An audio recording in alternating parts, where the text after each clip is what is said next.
She came from planet Claire.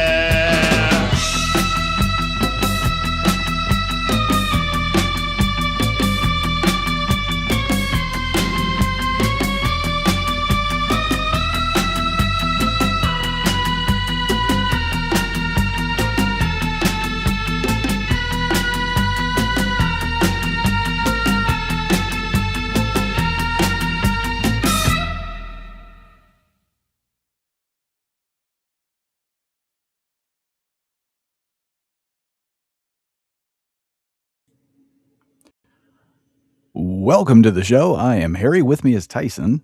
Let me talk to you. Shout out to the B-52s for our opening song. I liked it. I didn't think there was going to be lyrics. Kind of caught me off. It surprised me because it started so long without you. It is a very long intro. Yes, sir. And I was like, oh. A lyricless song. The music video is kind of funny because he uses like this music box thing. So he's dancing around the microphone with his music box. But yeah, we've got quite the show. Apparently, JR is spitting some facts. Braun Strowman wants to be Kratos. So he did a little cosplay there. Fans aren't happy with Kenny Omega right now. Apparently, he made some comments defending one Kirk of Charlie. Well, he made comments defending Will Ospreay, but in doing so, he defended Charlie Kirk, which is bad. Yeah, it's like, uh-oh, you shouldn't have done that, boy. And then WWE got bit in the ass because they let some idiot streamer backstage, and of course he had his idiot streaming devices, and he happened to catch one Penta without a mask. Yes, and you see I was respectful in the thumbnail. I did not post, him. We also have Saturday night's main event to go over. I'd say it was one good match built around some shit, but we'll talk about that. But first, how was your week? I had a pretty good week. Nothing happened, so you love to see it. Hot. There's a lot happening this week, outside of. It's a big sports week, so there's just a lot to take in this week. Oh, speaking of sports, I finished my story. So I've been collecting. Well, okay, I haven't been collecting, but Coca-Cola, Coke Zero, the Coke bottles, they have a sticker inside of them right now for the FIFA World Cup. Okay. And I actually kind of sworn off collecting them, but I pulled the chase one, which is not really a chase, but Yamal. I pulled that one, which is let's say it's the most expensive one. By expensive, it's like $5, so it's not like get crazy here. But I pulled it, and I was like, "Oh shit! Now I gotta collect them all." Well, I did. There's only 12 of them, but I finished the story. So they have stickers of soccer players? Yeah. Yeah. It's just little stickers to do the World Cup. So is it the size of... So we're talking about like under the cap? No, the paper. The little wrapper? Yeah. So that's not a sticker. Oh, it's a sticker. Hold on. Let me see. Hold on. All right. I'm still here. I'm butt naked from the waist down, so I didn't want to stand up and flash everybody. Have your Johnson swinging. Woof, woof, woof. Yeah. See, these are the stickers right here. Okay. So it's literally the back of the paper. So you have to make your own sticky. No, there's a booklet. Okay. But yeah, I completed the story, so I got them all. Well, congratulations, I guess. Yes. How many sodas did that take? We don't need to talk about it, but I was going to drink them anyway. Well, I guess at least it was Coke Zero. Yeah. Yeah, I drink one a day anyway, so might as well look at the back end while I'm there. When I was a technician for AT&T, my lunch was Diet Pepsi. We get like one of them big bottles of Diet Pepsi. Don't ask me why. Oh. No, I'm on the 20 ounce. But yeah, chat, we got LeBall. We got Harry Kane. who didn't make it to the finals. There's no Messi, so there is that. But yeah, and now I can sell them on eBay. They've dropped in price because they were at one point they were selling for $50 if you got all 12. Who's that guy that looks like Brock Lesnar's daughter? Oh, Holland. Okay. Yeah, he actually, like, if you want to really say, he's probably the breakout star of the whole thing. Yeah, I can't look at anything soccer related without seeing him. Did he go to the finals? No, he got bounced. No.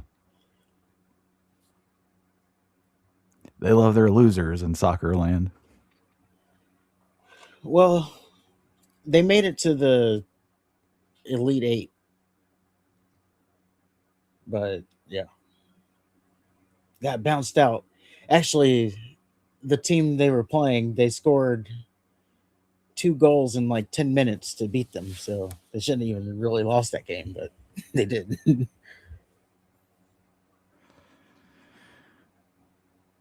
Well, let's go ahead and jump into it. Start with a little JCW wrestling. And we open with Mac Davis interviewing Ruffo and Yabo. Ruffo says they're going back to being clowns, and they want to make Vito an offer he can't refuse to get back the guy that they kidnapped and tortured.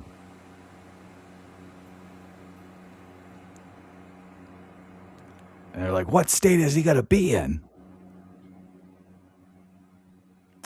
Then they recapped last week. Remember, Father Bronson and Vince Russo said nonsense to each other. And then Joel Gertner said nonsense by himself. Then Team Vito got their asses stomped again by Ruffo and Yabo.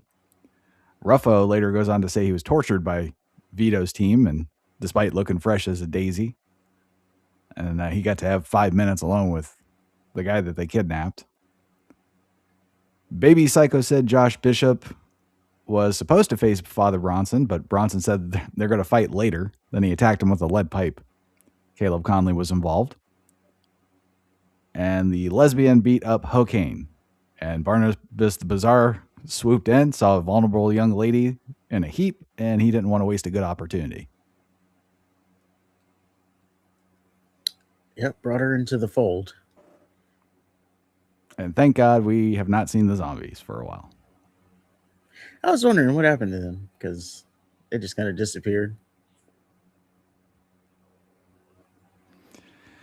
So man-woman Jasmine St. Clair opens the show. She says the time's up. Time is money. And she wants people in the back to help her. So she calls out Violent J and the doctor to finally tell her who inserted that piece of fucking trash into her belly. Which I think growing up, this kid's going to be really messed up. Because she's been nothing but disparaging to this baby. Well, that's the least of its worries. Fair. Violent J and the doctor. Violent J and the doctor come out. Man-woman threatens to sue Violent J for sexual harassment and turning her private life into a spectacle. Doctor tells Man-woman to calm her tits because they found out who knocked her up. And Jay says Man-woman says to Man-woman that him and the doctor have a list of candidates, but the baby daddy wasn't on said list. Because I guess Jasmine gave them the list, and she omitted one specific name for some reason. Like, of all the people, this one name. Jay said he doesn't know if it was intentional, but they investigated, and the person is on a jet to the show and will be revealed by the end of the night. And he tells Man-woman to go in the back and shut the fuck up. So remember, they know who it is. He's on a plane. He's heading to the arena. Yep. Commentary kills some time. They talk about the brothers of Funstruction's offer to Big Vito. They speculate who knocked up Jasmine St. Clair. And then they said Choppa City is going to face the Backseat Boys. for the tag titles. Caleb Conley will be defending his title against Josh Bishop. There's no mention of Bishop's title. That's good because last week it was title for title, but Right. Caleb Conley and Vince Russo are in a dimly lit room. Conley calls Bishop a beast that's been fucking up everybody. Russo calls Conley a star, so it doesn't matter. And then he all but guarantees Conley's going to win with a fuck finish, or at least retaining his title.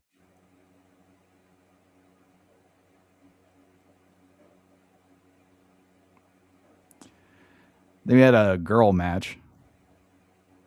Well, thank you. Move on. there's Nope, there's- you already said it. You already there's said it. 5 Move girls. on. and one pretender. You already said it. Can't Nope. take it back. And that's all we really need to say about it. Anyway, All right. Joel I don't even Gertner. remember who was in it. I just know that dude was in it. The dude with the breasts. That is all women in that ring. Now, one may be a pretend woman, but still a woman. A new woman. A 2026 woman. How long have you been a woman? Oh, this year. I'm a starting NFL quarterback. All right. I have a jersey on. Hey, if that's what you identify yourself as, then there you go. Shut the fuck up.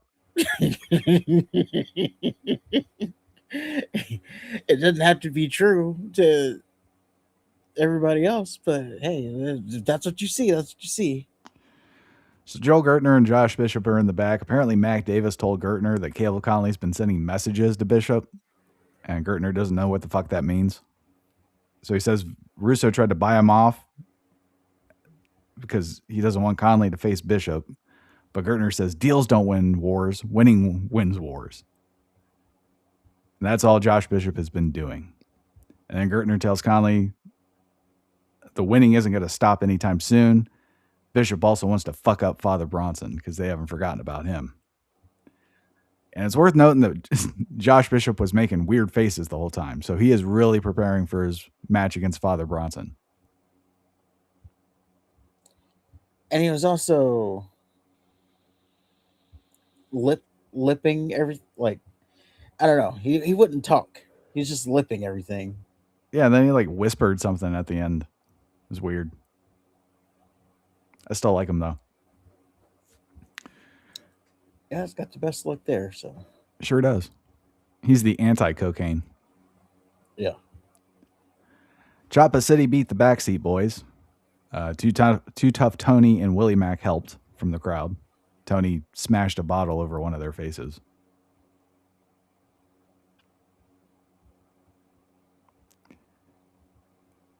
And then Father Bronson's in the back. He calls Joel Gertner feces.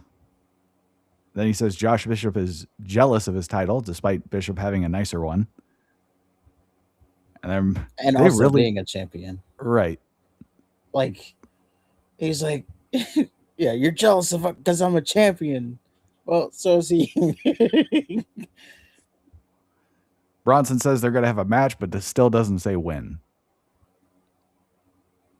It's not like they're building up to a pay-per-view, because it doesn't seem like that's the case with this promotion. I don't know. They might be. Because they keep throwing... I don't know what that Superfly thing is. But I do know it's AI of Superfly Jimmy Snuka. Of course it is. But they keep... Yeah, they're like, oh, all these people are going to be there. That's where...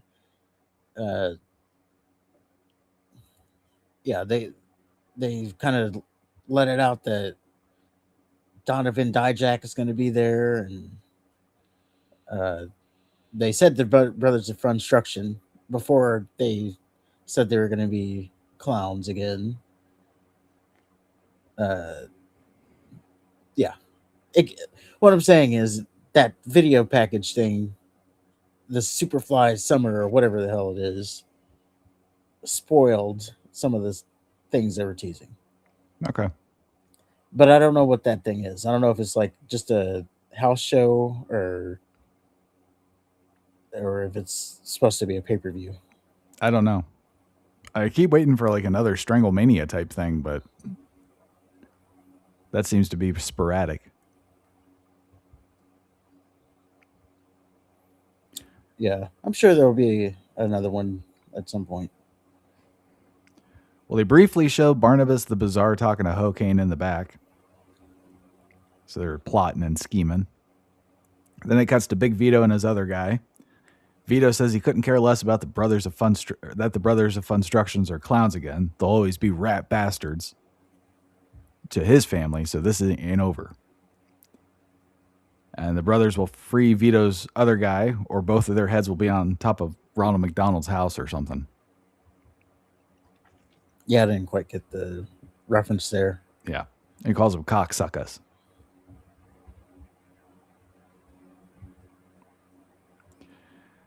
Then Hokane beat the shit out of Barnabas's chick until cocaine came out. There was a moment where Hokane was repeatedly slamming What's-Her-Face's head against the ring post while Barnabas kept saying, again! So that was great. Yeah. It was funny that, this went on for several minutes. And then finally cocaine came out. Yeah, I like how cocaine has to outstretch his arms to seem bigger. So What's-Her-Face gets stretchered out. It's worth noting that the EMTs that took her away look more physically imposing than cocaine. Of course. Big Vito and his guy came out. Vito says there isn't anyone in the building that can kick his ass. He then threatens to kick the shit out of a child who's given him the finger, in all fairness. Vito calls out those dirty cocksuckers, the Brothers of Funstruction, who then come out and ask if Vito ever wants to see his other guy again. Crowd they immediately say, no. Vito's like, hey, whoa, hold on. No one asked you. Shut the fuck up. So I was going to say, the only down of this segment for me was he didn't say, wipe that shit off your faces. He didn't say that, yeah. I thought he was going to do it there when he's like, when they're like, you ever want to see your brother again? And he said, and then the crowd said no. And I thought he was going to do it there, but he didn't. So all Vito has to do is beat the Brothers of Funstruction in a match tonight, and Vito gets his guy back. But if Vito loses, he's out of JCW forever. So then Vito's first guy accepts because his uncle ain't afraid of nobody. And then Vito's team gets their asses kicked again, but the Brothers of Funstruction lose because they let their emotions get the best of them and caused a DQ. Because DQs count now. It's about time.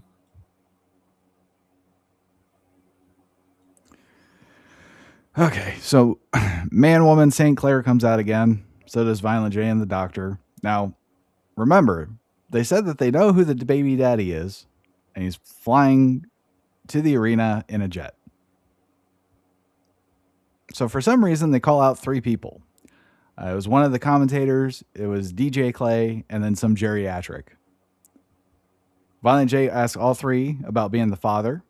Clay says he'd rather fuck a hornet's nest than bunk with that bitch, even though it's established they already fucked her, so that doesn't make sense. Like, can't take it back now.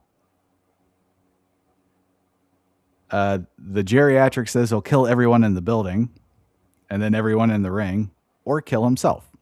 And somehow he has a battle axe. And then they do a Bad Maury routine. DJ Clay is not the father. The commentator's rolled out. Man Woman says he sucks in bed. Then the geriatric is rolled out. So I'm like, well, what the fuck are we doing here? And then the geriatric tried to kill Man Woman with his battle axe. So it's Mr. Happy. Mr. Happy's the father. Which I did call that. You did call that. Yes, you did. But again, it was because of that Superfly thing they said Mr. Happy was going to be there. So I figured he was going to have to be written in it somewhere. What better time than now? Yes. Well, hopefully, well, I don't know, but maybe we can put a rest to this shit. I don't know. She'll probably like be his manager now, like one-on-one, because there were two more people, right, in that Monsters Inc. or whatever. Yeah. There's the guy with the tits and then some other dude. Yeah, so maybe The they're just caveman gone. guy. Yeah, maybe they're just gone, and then yeah, it's just her and Happy now. Well, she mentioned before all this bullshit that she had a team more imposing than the Monster Corporation. So I don't know if they're going to She do did. anything with that. Yeah, it'll be interesting to see. I guess I don't know. Interesting is probably a tough word there. It'll be something to see. Yeah. We have Josh Bishop versus Caleb Conley as our main event. It's for the JCW Lunacy Championship. And this one ended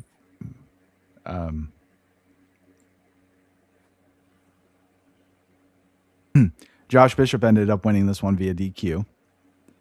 Father Bronson made an appearance. Russo interfered. And then finally one of the Kane clones that Conley wrestled during his 4 weeks of hell came out and Bishop got his ass kicked. Yeah, Cruel or whatever, like I don't know, the tall. He's the guy that took Conley's finisher, got pinned, and then like immediately sat up after that and chased him away. Yeah. It's like, well, if you could do that beforehand, why didn't you just kick out?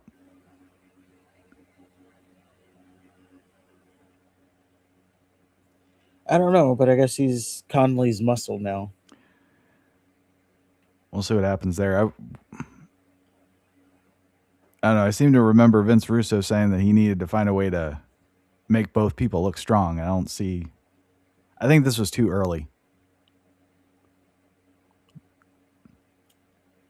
It was. But like Bishop's only had like 2 matches. Yeah. But they did it. I guess maybe they're getting away from it. Well, yeah, he's eventually going to have to face Father Bronson. Yeah, Father Bronson and then the Cruel. So maybe that's just going to take him away from this whole thing. What'd you think of the match? It was okay. I was interested to see what was going to happen. And then, yeah. Then the DQ happened. It's like, well, I guess I should have saw that coming. Vince Russo promised it. When he basically said he has a plan B and C. Yeah. So. Well, moving on, we have Monday Night Raw. We are in Dallas, Texas. Our walkers are Seth Rollins, because he has a contract signing with Roman Reigns. One of the Mysterio clones, something gauntlet match to see who's going to win the IC title. We had a girl, and then Team Heyman. Brock Lesnar opens. Lesnar comes out with Heyman and the police. Heyman starts talking shit about Obafemi, says he's obsessed with Brock because he gave up a title shot to face him again. Heyman says that Oba's also stupid. And he mentions that Brock's also obsessed with Oba. Can't stop talking about fighting him in Hell in the Cell. So Heyman took out restraining orders on both Brock and Oba so they don't fight until SummerSlam. Obafemi then interrupts. Says he came to fight and wants Heyman to explain why the police are out there, even though he explained it perfectly before Oba came out. Heyman says Oba's violating the restraining order, tells the police to arrest him. Oba, of course, demolishes the police, which is a great message for a good guy to send. Then he calls Brock a bitch, tells Heyman if he went for the title, Brock would just have fucked him out of it anyway. And then Oba said some boring shit about how Brock can't run from Oba or something. I don't know. He's winning Hell in the Cell.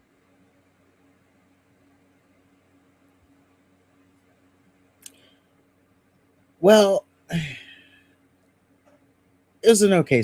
I like the segment. You always like when they do the beat up the cops stuff, You do. but you knew it was fake.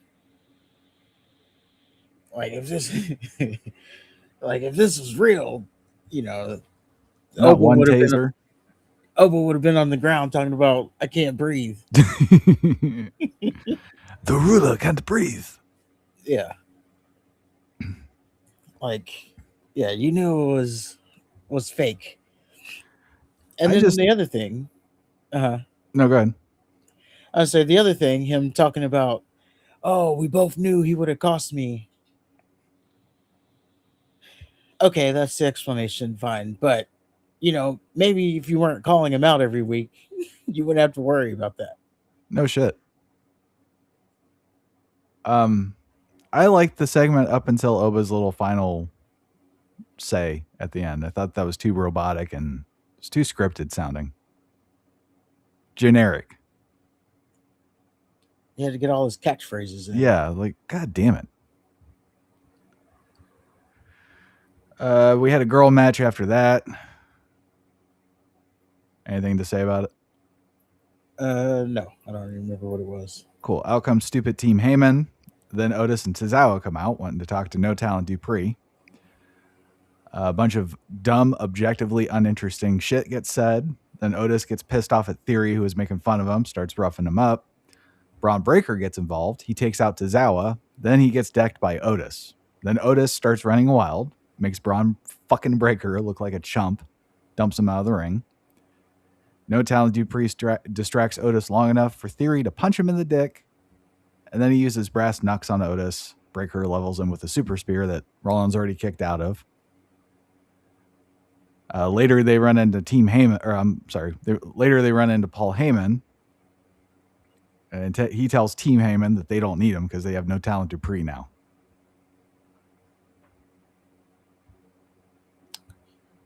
Which doesn't bode well for the Vision. It sure does not. Although, I do say this was a good segment. Everybody's shitting on this segment. I think it was a good segment. And I think this is the best spot for Maxine Dupree. Not in the ring, being like the valet or whatever it is she is. Where she's trying to act all menacing. Where she's showing off her poor acting skills. Oh no, she's cooking. She ain't cooking. Fuck this shit. She was on the Brie Bella and Nikki Bella podcast, the Bella podcast, whatever the name of it is.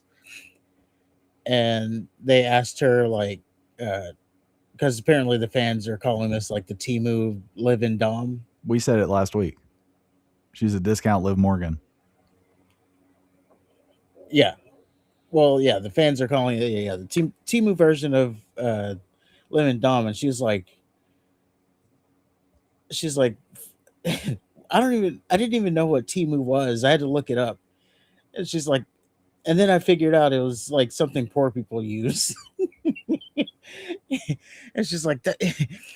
She's like, that's so gross. Why is that even in your vocabulary? Temu. So yeah, she'll do good in this role. She was the breakout star in the Alpha Academy, or they tried to make her one. She sucked. Then she went to Natty's little dungeon. Yes, but that was for in-ring stuff. She sucked. So that's out. She's okay. And let's really talk about it. You want to talk about it? Let's talk about it. She's going to do great in this role because wrestling fans are masculine or womanizers, and they hate women. What's the word? They hate women. Misogynist. There you go. Wrestling fans are misogynists and hate women, and she's going to gain mega heat because, yes, wrestling fans don't like women to be in positive roles. That's not true. They like Rhea Ripley. They like Liv Morgan. They don't like Liv Morgan. Yeah, they do. No, they don't. All I see is, oh, she's a great heel. Oh, they've turned on her now. And also, I was kind of disappointed that this wasn't like the ECW crowd, because they would have ate her alive. No shit. I was telling you the other day that the only good thing that will come of this is maybe Braun Breaker and Chad Gable will wrestle. Yeah, I think it's coming. I think, yeah, clearly Alpha Academy is going to need help. Although right now it's 2 versus 2 because Logan Paul's hurt. But he's still there, though. Yeah. And it's going to close the chapter of the Alpha Academy, because they never accepted that apology. And now Maxine's not in the group, so they can accept that apology now. They can hug. Yeah. And Otis plays a good, sympathetic figure. He's done this already. He did with Mandy Rose. He did it with Chad Gable, too. Yeah. Like, we've been here. We've also been to the established team getting another woman to spark things up.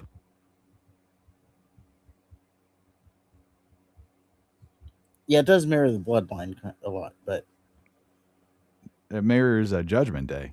It's the same fucking story. That's what I meant. And I don't like that Braun Breaker is fucking feuding with Tozawa and Otis now. What the fuck? Yeah. He has to bump for Otis? I mean, you can believe Otis because he is a tree trunk. But Tozawa, he's going to have to, do the breakup thing, his, his hand thing that he does. He's going to have to do that. Take the straps down. Hit the ropes. For Tozawa. It's Tozawa.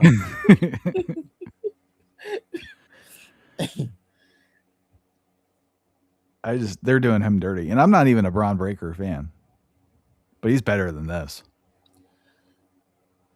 Yes. Now, there was a report that came out that said he's not so happy with the whole thing. Well, no shit. Yeah. Apparently, he's trying to get out of this whole vision thing, is what the report said. He's trying to... One, he doesn't like the way where his direction is going, and yeah, he wants to get out of the vision. Well, you get labeled as the future, and now you're feuding with Tozawa and fucking Otis. Yeah, can't be the future. And when you look at the people that they are pushing, it just it don't make any sense. It's like they're afraid to push new people. It's not like the people that they currently have are doing gangbusters.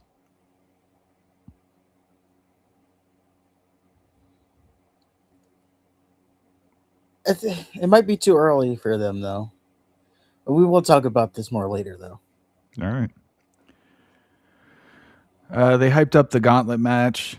Then Jimmy Uso came out, talked shit about Solo Sikoa, Royce Keys. Royce Keys came out, Dex Jimmy. Adam Pearce then came out and set up a match that ended in a no contest because Jacob Fatu coincidentally arrived to the arena when Jimmy and Royce were fighting, and he comes out and just immediately starts whooping Keys on ass. And then Fatu's about to do the Umaga ass charge with a chair around Keys' neck, but Solo stops him. And then he says he's coming back to the family, but it turns out to be bullshit, and he decks Jimmy Uso. So Solo gets his ass kicked by Fatu until Royce Keys recovers. They start fighting. Ultimately, Fatu and Jimmy are too much for Solo and Keys. So then, LA Knight interrupts and chases Fatu and Jimmy off with a chair. Then, LA Knight challenges the Usos and Fatu to a match at SummerSlam against him, Royce Keys, and Solo Sikoa.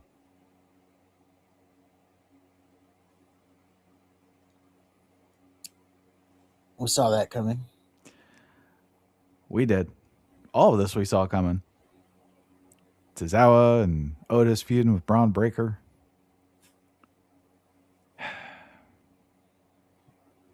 Yeah. We were probably one of the first ones on the train. Too bad that video didn't get views. Right. You guys viewed that video, you would have heard it way before anybody else started saying it. Oba Femi and Adam Pearce had a backstage interaction that was cut off.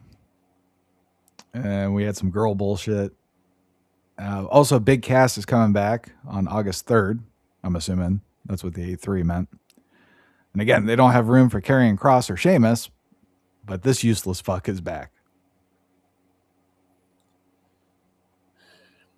It's going to be great.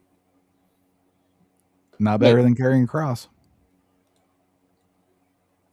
Well, it will be. It's going to be better for, I don't know, Enzo Amore. That's who it's going to be better for. It's not going to be better for us because it's still going to be the same shit. They're just going to be older. Yeah, it's going to be good for the Enzo Amore microphone time. They're going to come out. They're going to hit their old shtick. You know, actually, how it's probably going to go is 8-3. They're going to hit their. You're going to hear the. It's off. And then, my name is Enzo Amore, and I am a certified G. You can hear it all. And you can't teach that. And he's 7 foot tall, and you can't teach that. And then a week or so goes by, and they're going to AI the song and change it. But we'll still get the sing-along stuff. I don't know. They'll work. They were massively over. It won't be better than Karrion Kross. I think it will be. Just microphone wise.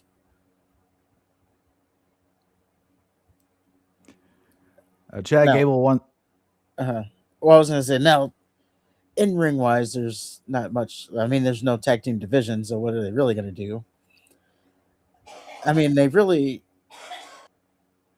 if we're being honest, he probably still wants to wrestle, but if we're being honest, Enzo should just be Cass's mouthpiece, and Cass is like the single person, like a single star, and that would work a lot better. And then I was thinking, like, can you imagine like Enzo representing Braun Breaker?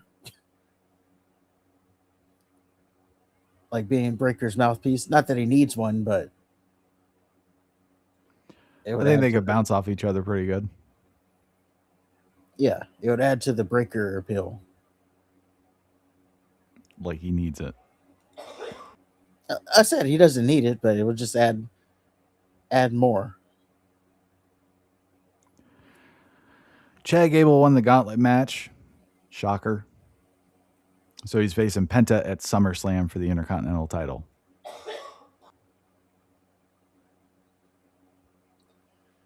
Yes. And if you listen to the community within this gauntlet match, I'm told that Javon Evans and Dragon Lee put on a banger. That's what I'm told. Now, I skipped it, so I couldn't tell you if it was a banger or not, but that's what the internet says. So two nobodies had a good little segment?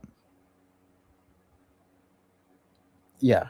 Okay, great. And then I was fast forwarding through that, so I jumped way too far, and I saw like Rusev having Chad Gable in the accolade.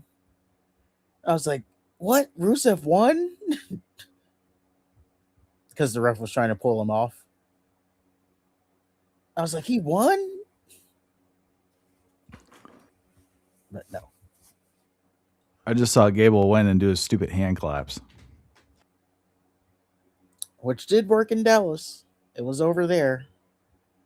It'll be over in Minnesota. Maybe he's finally gotten it. Maybe the fans are just like so into him that they will do the stupid clap, which is a Minnesota Viking thing. Is it really? Yeah. They hand clap when they score touchdowns or some shit?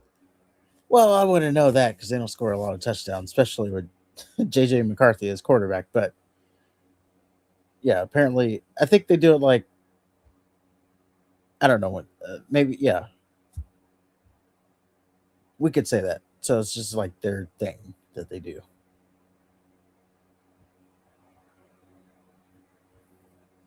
Well, in our main event segment, Roman Reigns and Seth Rollins had their contract signing. They talk shit. Roman's big thing was Seth's number 2. He's like, your daddy Triple H is running the place and you're still number 2. Absolutely incinerated Seth. Yes. And indirectly the Money in the Bank. Because he said he can't even win the championship without the Money in the Bank. And he's like, well, what happens if you do beat me? You're just going to get hurt again. Yeah. Which is true. He gets hurt every time he's been champion. So Roman shit talking got him curb stomped because he pissed Rollins off. And Fatu and the Usos were nowhere to be seen. Yeah. They were done for the day. They were in the jet eating sushi. Yeah. And yeah, Seth Rollins, yeah, he got cooked up on the microphone. And then what was funnier, he was like, after he got cooked, he was just like basically turned into a masochist. Come on, tell me more. More. Do worse. Tell me I'm not as good as you. Tell me I'll never equal you. It's like, whoa, chill, bro. It's true. It is. Like, as much as they've been shoving Seth Rollins down our throat all these years, Roman still surpassed him. Yeah.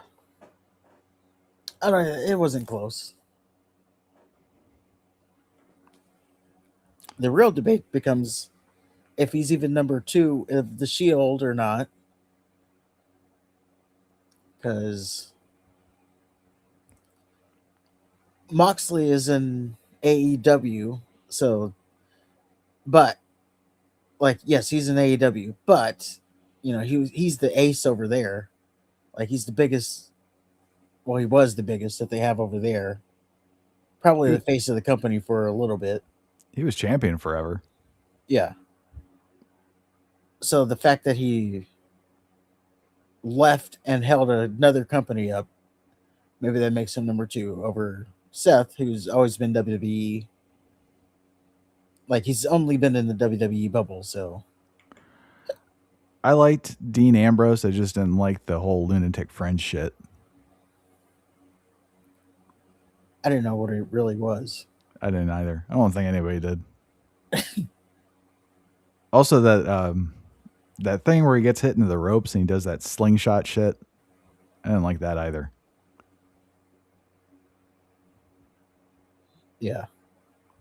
But he had one of the best promos when him and Rollins were about to go into Hell in a Cell. Mick Foley came out to tell them, like, do you really know what you're getting into? And yeah, Dean Ambrose had a hell of a promo. Good for him.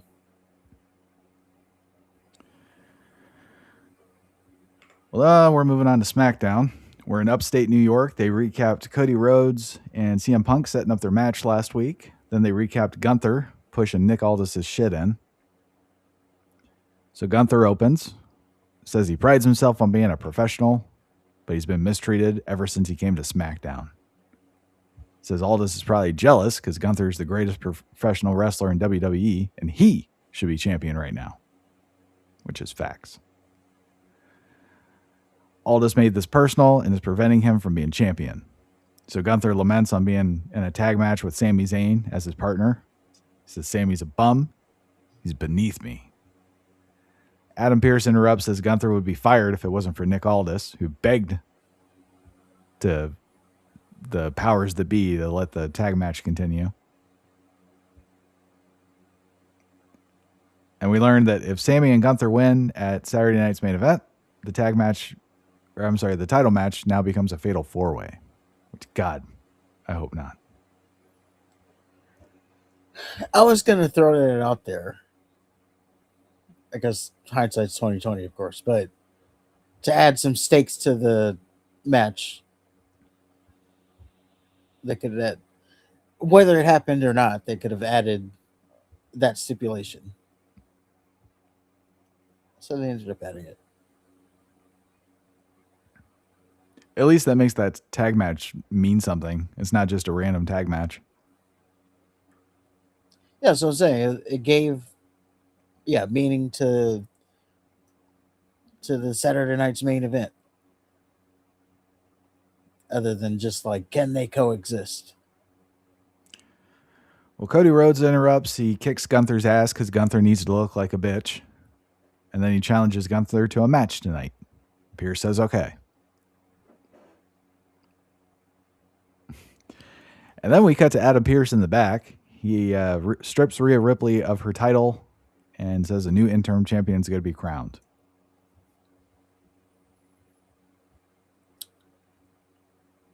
Did the right thing. Although people are upset about the interim tag, calling it favoritism. Like, oh, he couldn't strip Rhea Ripley of the title. And he gave it, like, he didn't want to strip her so bad, he just gave her the interim tag. Which is fair. But what people may or may not understand is if he did strip her, right? If Rhea Ripley, you're stripped of the title, whenever she was healthy, she was just going to come back and win the title back again.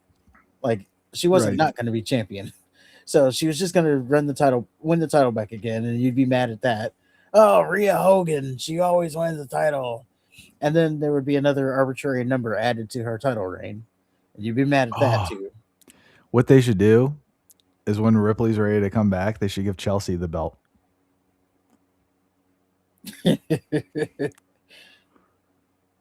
That would be something. Be nice and yeah. People would be all over that. But it does pose the question though, if it's an interim reign, if Charlotte Flair happens to win, would that be would that be number 16 for her? Or would that not count as like in the record books? Would that be her 16th? I think it would, yeah. Because she's still going to hold the title. She's basically just whoever wins the belt is basically guaranteed her a match with Ripley when she comes back. Yeah. So, I mean, you're still champion. So, yeah, then that would be her 16th. She puts her one away from John Cena. It doesn't count, though. Well, yeah. Well, then we get our walkers, which are there 2 girl ladder matches? Yes, that's what Adam Pearce was saying. There's Okay. going to be 2 matches. Well, there's going to be more, but tonight there were 2. Yeah, it's a 5-woman ladder match at SummerSlam. Winner is the champion. I see. Okay, I thought there was 2 ladder matches. Oh, no. It's 1 ladder match, but they're qualifying for it. Okay. Which that's even... I was hoping for like a 1-on-1 ladder match, if anything. They don't do those anymore. They don't. I think they're too hard to make entertaining. But a 5-person clusterfuck is entertaining? For now. Because, you can do all your... Yes. The you can bullshit? plan out all your spots. Like you ain't gonna have Razor Ramon and Shawn Michaels out there putting on a one-on-one ladder match. They don't need to do Razor Ramon and Shawn Michaels, but they could try. It's better than not doing it at all. The new WWE does. They can't do that. Like you'd have to tell a story, and yeah. Okay. No, now it's about the spot fest and I fucking hate that. Yeah. Where they all like cooperate to set up the ladders and shit. Yeah, no sell one thing so they can get over to their next spot to get put through a ladder. It's always funny when, they like in ladder match specifically, like someone will get like Canadian destroyed on a ladder, and but they got to get to their next spot, so they basically no sell it to to walk over and get whatever is next. Although I look forward to skipping those. Yeah. Finn Balor beat Taller Tonga. So I don't know where they're going with that. Yeah, I guess there's not going to be any push coming for them. So that whole thing about maybe the elders is going to be something. I guess not. We have Adam Pearce backstage. Punk pulled up, and he's pissed at the stipulation, wants to go find Cody. And then he has a meaningless interaction with Damian Priest, who thinks he's getting a title shot. Punk thinks he and Cody might go after the tag titles as well. Which that's more realistic than Priest getting a title shot at this point.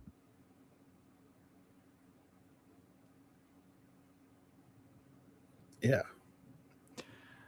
R-Truth pulled up and nothing important happened. Well, Priest might get a title shot on TV, but he's not going to get like a pay-per-view title shot.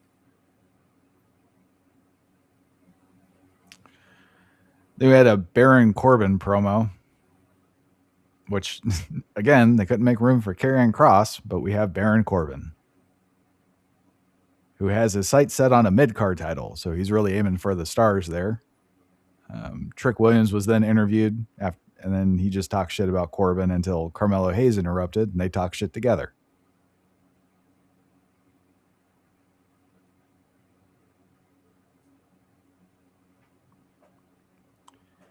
We had a Gunther interview. He was interrupted by some girl stuff.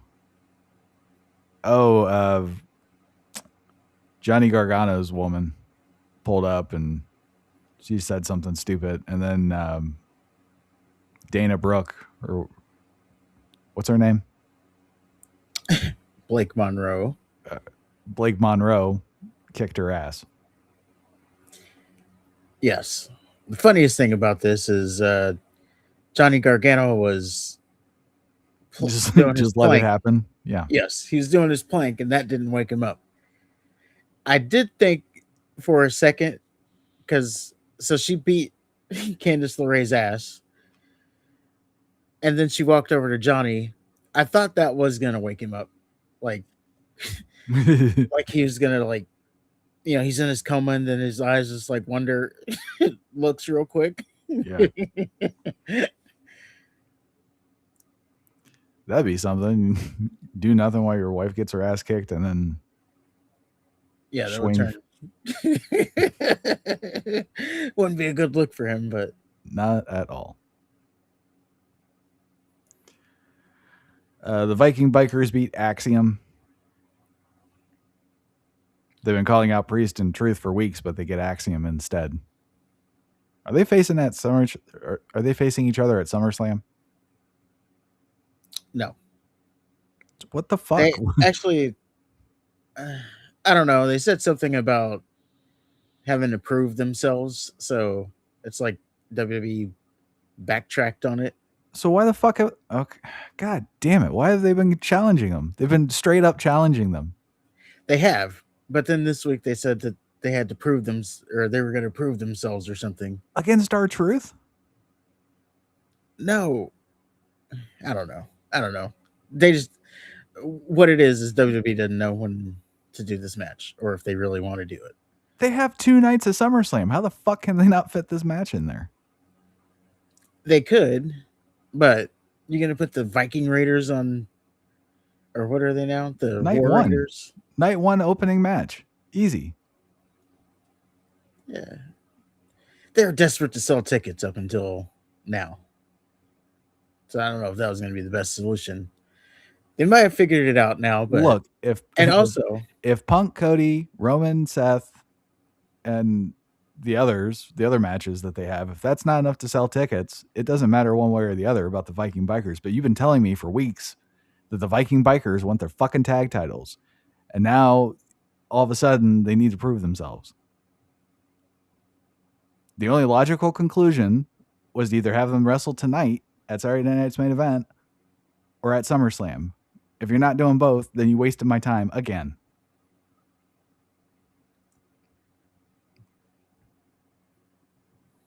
yeah. Now during this match, they were still talking to Priest and Truth, like they were talking to the camera to Priest and Truth during the match. So oh god damn it, they are still, and they were saying it on commentary too. So they are still like teasing it, but yeah, I don't know what they're dragging it out for. This was a good showing for them though, so that's good. I'll take your word for it. Yeah, they were doing their normal stuff, and this being the War Raiders, they're doing their normal stuff where like the smaller one body slams the big one onto the team.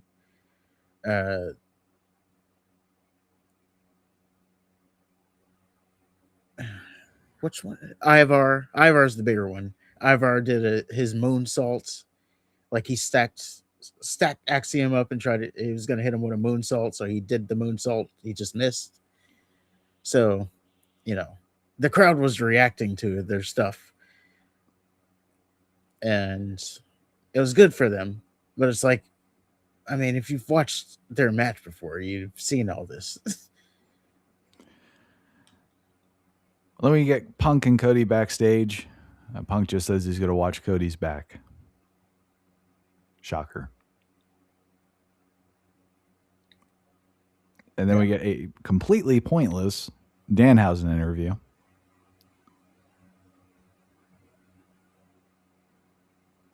He's beating JD, I guess. Yeah, he teased his help. He's like, "Oh, I have help," and then he showed a black cat, which left the internet wondering what the hell does that mean. It's like, well, it's obvious, a little bit too on the nose if you really think about it, but like a black cat, like a little bit too on the nose there, but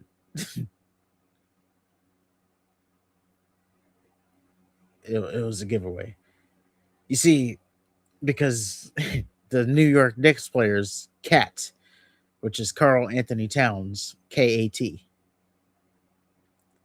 So he showed a black cat, which indicated, well, that tricked the internet. But yeah, if you're a basketball fan, you knew that meant Karl Anthony Towns. But again, it being a black cat was a little bit too on the nose. Like, why was it a black cat?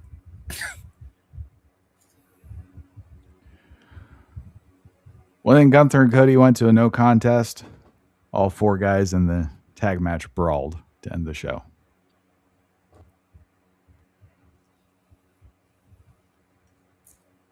Yep. Setting up Saturday night's main event.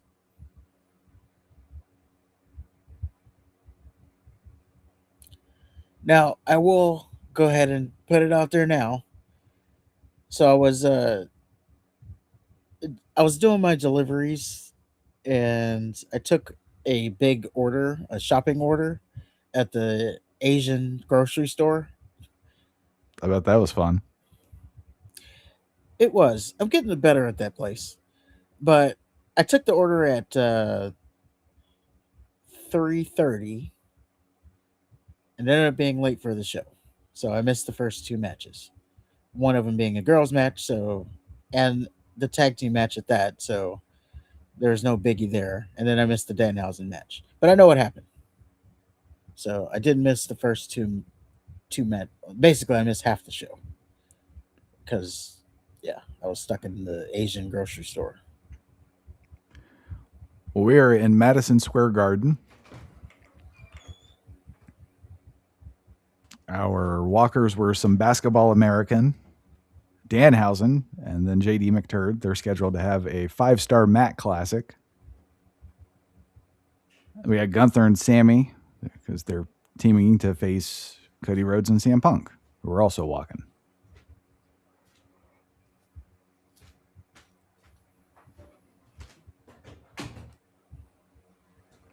And then Joe Testicles and Stephanie McMahon hyped the show, which to me, it's a severe downgrade. We're replacing Jesse the Body Ventura with Stephanie McMahon. Well, he can't be coming back.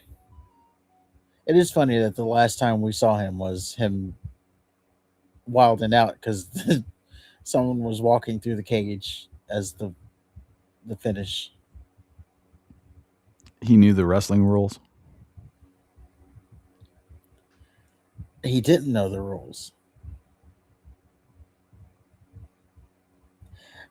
I was thinking, I guess when he back in his day, it was you have to escape over the top.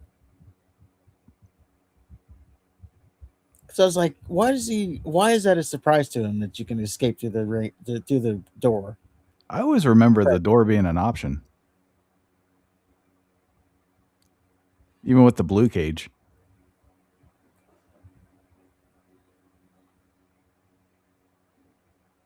I'm trying to think back. I don't think it. Well, maybe it was. Yeah, back in the day, they used to climb out every time. That makes sense. So when you have to beat him in a cage, because the reason for the cage match is something happens. Like maybe you get ganged up on by the guy's friends. Yeah. Or maybe the guy keeps running away from you. So if you're in a cage, it's just mano a mano. So you have to beat him in the cage or climb out. Yeah, they didn't even have, from what I remember, and maybe it was a rule and they just never used it, but they didn't even have pinfalls. It was like you had to escape the cage to win. Yeah, I like the idea of pinfalls better. Yeah. But yeah, that's when he wilded out over that information.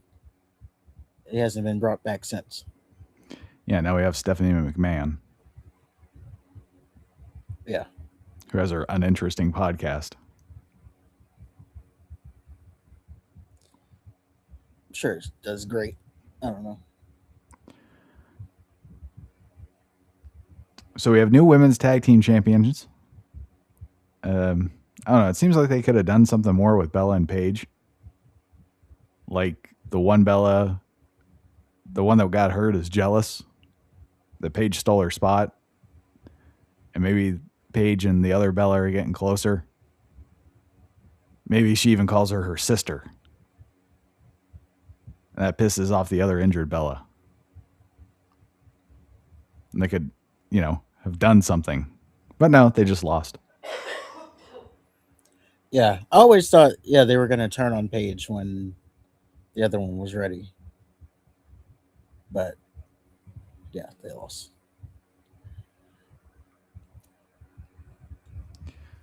We had a Sami Zayn interview.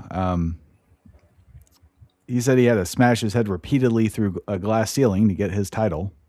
And CM Punk and Cody Rhodes just had to say win. Just win. I like that. He's also irate at Gunther for saying Sammy's not at his level. And then Gunther interrupts, tells him not to fuck SummerSlam up for him.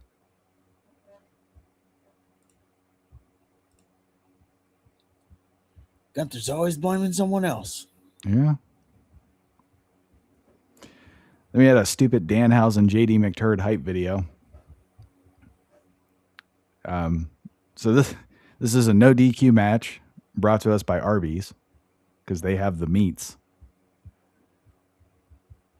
Danhausen ended up winning because he turned a stuffed animal in a cage into some Basketball American, which made sense to me. Yes. And again, like that's what I was saying. That's Carl Anthony Towns was the basketball American, New York Knicks center champion, but it being a black cat was a little bit on the nose there. Should have used a white one. Or a gray one or any other color. Yeah. A tabby. Those are the orange ones. I don't know. I don't want to talk about cats. It ain't gonna end well. So we had Vulcan versus Bailey. Vulcan has new music. She also got busted open, and then she choked out Bailey to win, who was foaming at the mouth.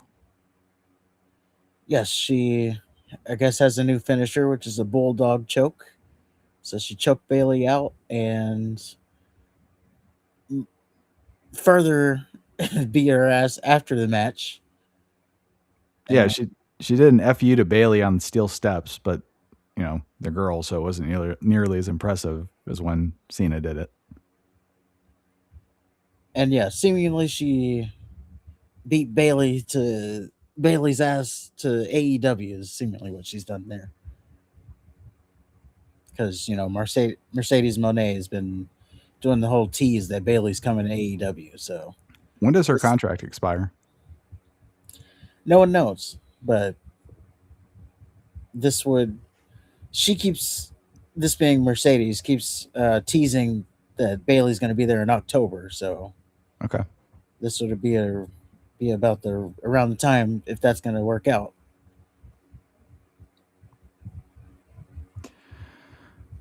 Cody Rhodes and CM Punk had an interview where they were just really passive aggressive to each other. And that leads us to Cody Rhodes and CM Punk versus Gunther and Sami Zayn. And I think Sami needs new music. Why is that? I don't know. I feel like he's getting heelish. He's certainly going in that direction. Bring back his heel music. Or just, well, yeah. Don't do new music. It all sucks. But this was a hell of a match. Like, there was pretty much action from bell to bell. And they were all going like 100 miles an hour. It was great. I think Gunther and Sami were a hell of a team. There's a spot where I don't know what Cody got Sami in, but or I don't know. Oh no, Punk did an elbow drop. He got Sami in the Anaconda Vice.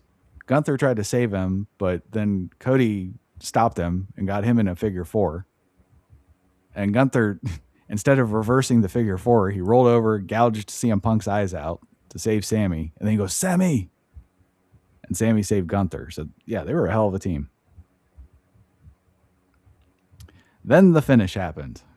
So the ref got sandwiched after Sami broke up a pin attempt, and then Punk and Rhodes team up on Gunther. Rhodes ends up hitting Punk with wasn't a disaster kick, but he kicked him. It was, yeah, like a mix between a kick and a cutter. It's like he didn't know which one he was going to go for. So then Gunther goes outside the ring and grabs the undisputed title, and he knocks Cody senseless. And then he followed that up with a powerbomb. A new ref comes out, but then Nick Aldis magically appears, pulls the ref out of the ring, and nails Gunther in the face with the title. Punk then pulls Cody over Gunther, and they get the win. So I don't understand why the fuck the ring general needs a weapon to win the match. I've never seen Gunther use a weapon.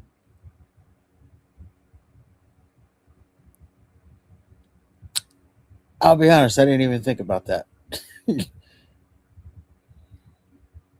Like, you're right though, but it didn't even cross my mind the fact that he used the weapon. That's Gunther. Like, of all the people, he keeps talking about how he loves professional wrestling and how it's a great sport and all this shit. Then you have him try to win with the title belt? That doesn't make sense to me. Yeah, that was a good catch.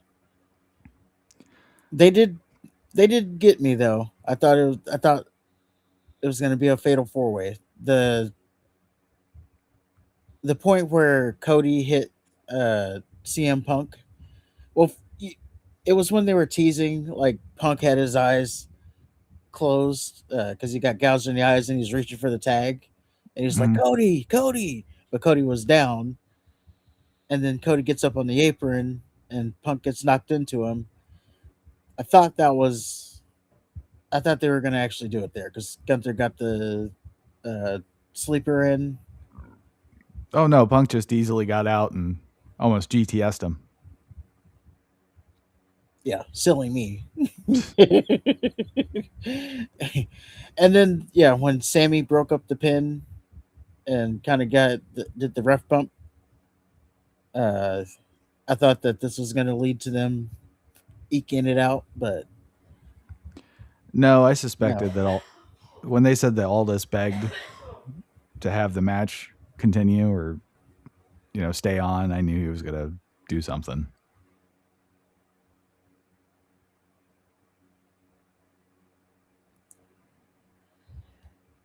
I didn't. I thought they I thought they were pivoting again because so through the week or well after the Cody Rhodes CM Punk announcement for the match, uh they absolutely moved zero tickets. So excuse me. Sorry, chat. They moved zero tickets after that. Maybe like 500 tickets. So I thought that maybe they were tweaking it again. I thought WWE was in full like just throw spaghetti at the wall until something makes people buy tickets. What if Obafemi and Brock Lesnar they're in the match too? That would make sense, but after the beatdown that Aldis got, they had to follow it up with something. I understand that. I just thought they were pivoting because they were panicking over the sales. So I thought that yeah, they were just gonna throw them in. They could still figure out the Gunther and all this thing. Like there's WrestlePalooza afterwards. You could have had all this cost them at SummerSlam, kept him off TV for, you know, he could sell the beat his ass beating a little bit more, keep him off TV until SummerSlam. At SummerSlam, he costs Gunther the match, which is also no disqualification, and then that leads to WrestlePalooza, which is going to be following SummerSlam here. But no, they didn't do that. They decided to stay the course, and this is all just to bump up the tickets for Saturday night's main event, which didn't do anything. Again, what did do something was Roman Reigns and Jalen Brunson being announced. So there you go. Well, Joe Testicles and Stephanie McMahon killed some time. Joe said Stephanie was going to give her match analysis, so I promptly skipped it. She did it. She didn't? No. She just basically said it is what it is. She did throw in there that he overstepped his boundaries, this being all this. But yeah, she didn't really break anything down. Why are you so hard on her? I can't stand her. You just listen to her talk too much. That's your problem. You shouldn't be listening to her talk. If her mouth's moving, it ain't. That's when the mute button comes on. Well, she don't look like she did back in the Attitude Era. Oh, she still got it. That's just a finer wine.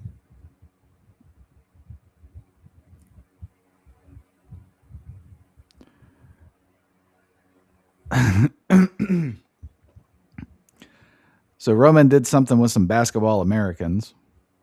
For some reason, another basketball American came out to Seth Rollins' music. And I guess I got you here. You sure? Yes. Okay. So, yeah, Roman Reigns. Basically, this was a suck off fest for Jalen Brunson, who is the Knicks star, also MVP of the finals. They played like a video package of the Knicks throughout the playoffs, and then Roman Reigns and him comes. This being Brunson, they come out. Roman presents him with a title that looks like his title. This being Roman's, looks like his title, but it's Knicks colors and has Bronson's name on it. And yes, they are interrupted by Seth Rollins' "Burn It Down," and out comes another basketball player that goes by the name of Tyrese Halliburton. You see, WWE, they're kind of behind the times. They don't really pay attention. Now, Halliburton, he's been on WWE television before. He's where we would have seen them. I forgot the exact pay-per-view, but him and Brunson have done this before. So, oh, by the way, the Halliburton, he's part of Indiana Pacers, but he also We knocked them out of the playoffs years ago. Yes, he also tore his Achilles, so he missed this whole year. So they weren't even in the playoffs.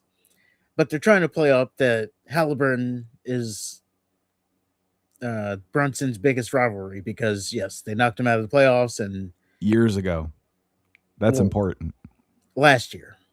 Oh, was it last year? Yeah. Okay. Never They mind. knocked him out of the playoffs last year. Yeah. And this year he was hurt because he blew his Achilles in the finals. So this year he was hurt. Oh, all that to say is if they could have gotten Wemby, this would have been much more of a bigger deal because Wemby is more of a enemy of the state of New York right now. As a matter of fact, he was at there's just the whole thing about they hate Wemby. This being the Knicks fans. But yes, Halliburton comes out and he comes out to Seth Rollins' music. He stands on the entrance. He's calling out Jalen Brunson. He has a chair in his hand. Again, he blew out his Achilles, so we knew he wasn't going to be physical. Also, worth pointing out that Jalen Brunson just had wrist surgery, and he was wearing a big ass brace on his wrist, so he wasn't going to get physical.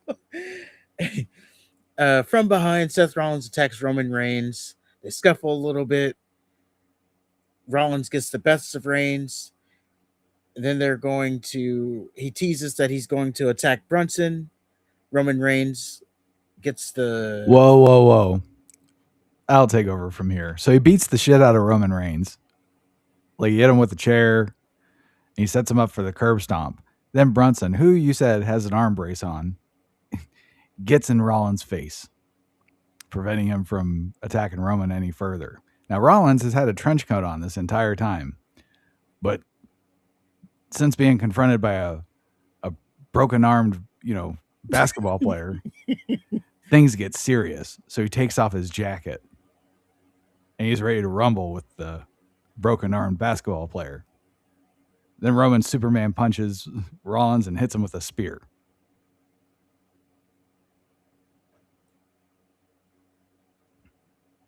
You're tagged back in. Yes, so he hits him with a spear, and that's the end of that. And then they bring the trophy, the finals, the NBA Finals trophy. They bring it into the ring, and then Brunson and Roman Reigns, they pose. Fireworks goes off, and everybody has a happy night. This segment served absolutely no purpose. Not gonna lie, it didn't. It was just a suck-off fest for the New York Knicks. And also, I was thinking, what if the Knicks didn't win the championship? Like this whole night was a suck-off fest for the Knicks. What if they didn't win the championship? What was going to be the plan then? They would have figured something out, I'm sure. I guess so, but like, yeah, they built the whole thing around, or maybe they still would have done it, just like different because they're shooting off fireworks. They got the custom title. They got the video package of the Knicks uh, championship run. Or I'm Yeah, and sorry, this the was the playoffs main run. event segment. They could have done this at the beginning of the show. They could have Whoa, done it. whoa! It is Roman Reigns. Come on. So they could have done it at the beginning of the show. They could have done it in the middle of the show. Roman Reigns told you he's the main event, no matter where. Like, if he's on the card, he's the main event. So this was by the way, that goes to segment. show you. It was. I'm not gonna lie to you. It was. And yes, they could have done it on the. Oh, they could have done it on Smack or Raw. Well, I guess they weren't. Yeah, they had to do it there. Yeah. Maybe they could have done it on the pre-show. Apparently, they have some. They advertise like some fan. Because there's a Fanatics event going on too. Oh yeah, God. And they advertise like some fan fest thing that's going to be on YouTube tomorrow. So maybe they could have done it there, although they wouldn't have had the fireworks. Apparently, 47-year-old Tom Brady thinks he's a wrestler now. Yes, because he slapped the shit out of Logan Paul, who was not wearing an arm brace and competing in the Fanatics games. So, and he also did the Undertaker entrance. Yes. Everybody's like, "That's insane." No, he just copied the Undertaker. Actually, he did that last year too. Oh, he did? That wasn't even. Yeah, that wasn't even new. But I guess it was a year apart, so people forget. Fair enough. But that was Saturday night's main event. It was one good match and just a bunch of shit after that. Of course, I'm talking about Bayley and Vulcan. Yes. Just kidding. It was the tag match. Even going into it, we knew it was basically a one card. It was the Saturday night's main event. Yeah. Because only the main event mattered. Valkyria did have new music, so did we say that? Yeah, we did. Oh. So yeah, there's that too. She's a darker thing. And then I missed the other two matches too. But they're still trying to woo too. They're trying to find it. Yeah. There's a woo in there somewhere. We're gonna get it. Yeah, they're still trying. You can hear like very, very faint woos. But I will say that's good for her to, if she's going to be healed, to change her music like that. I agree. That's what I was saying with Sammy. Yeah, Ethan Page, he was on the Chris Van Vliet podcast, and Chris Van Vliet, he brought up the fact that the fans were upset that he changed his music from what it was in NXT. And he basically said, good, like good. That's a good thing. You know, I'm supposed to be a bad guy, or I'm a heel. Like, I don't need fans singing along to my song. Like, you're supposed to be booing me. So, yes. That's true. So yeah, that he gets it. Apparently she gets it. So, and yeah, it's definitely true. Like, if you have a catchy song, that's what happens with Trick Williams, because he was supposed to be a heel. He might even still be a heel, but his song's so catchy, and the whoop that trick stuff, like they just basically had to turn him. It also happened with Tiffany Stratton too. She was supposed to be a heel, and her song is just so catchy, or the Tippy Time thing is so catchy. But she also had a good match. Can't remember with who, but she did. But even before that, like, the Tiffy Time stuff was so catchy that they just basically had to turn her babyface. Even though she does want to be a heel, you can do what you want with this chat, but she was on an interview and she said that she wants to have a daddy, her NXT gimmick was to have like a spoiled rich girl, but they dropped it because Shawn Michaels didn't know who was going to be her daddy on screen. Mm. And she said, well, maybe they can bring my daddy gimmick back. I think I can have a daddy now, is what she said out of her own mouth. So do what you want with that, chat. Who would be her daddy? I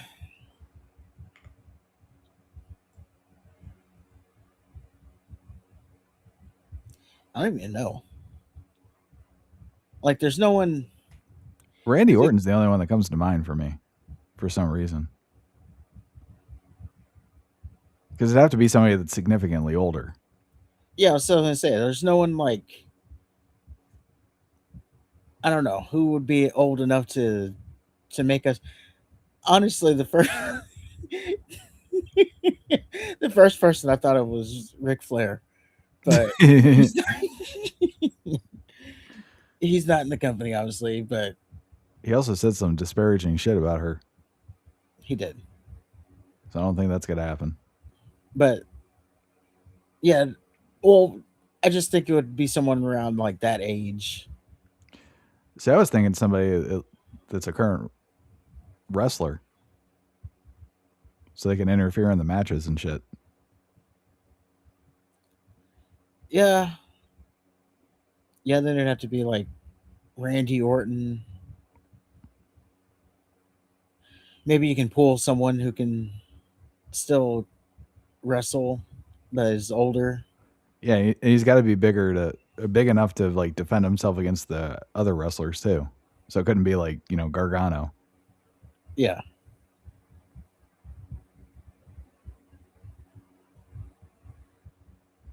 Damian Priest.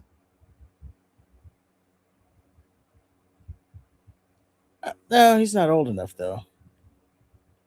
Okay. Well, maybe he is. I don't know. He's in his 40s. No, he'd have to.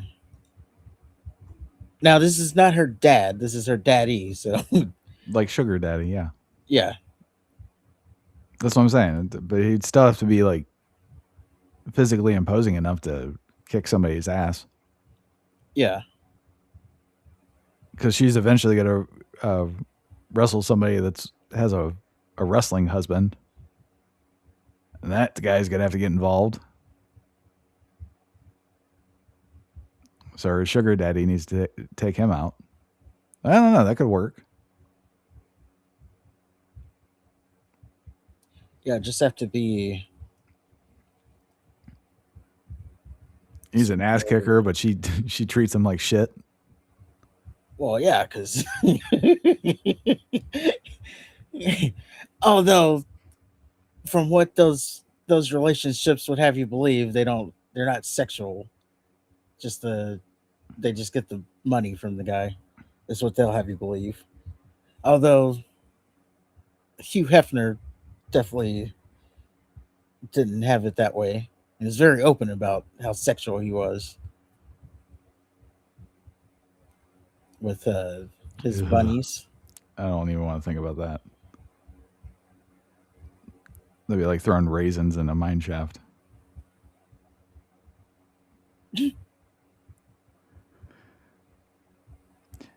But yeah, that was Saturday night's main event. Yeah, it's a good one match show.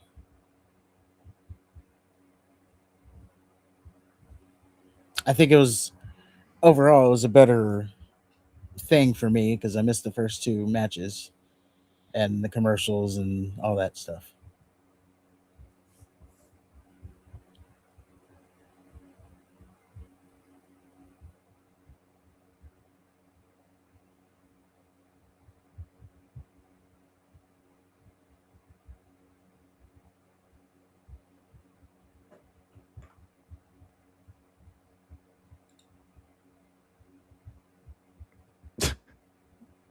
Are you done?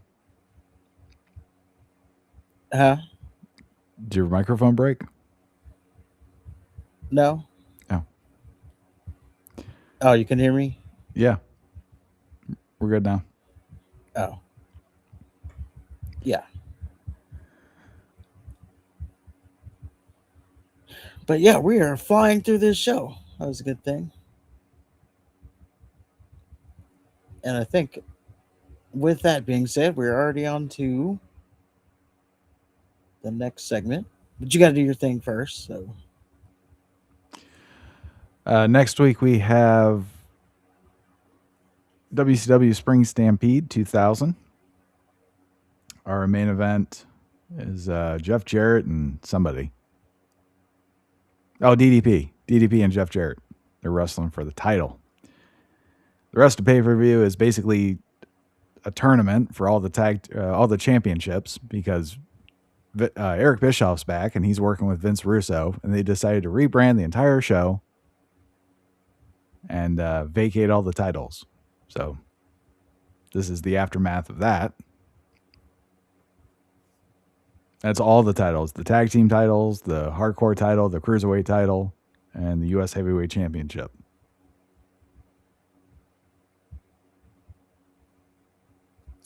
start over. Hit the reset button. Yes.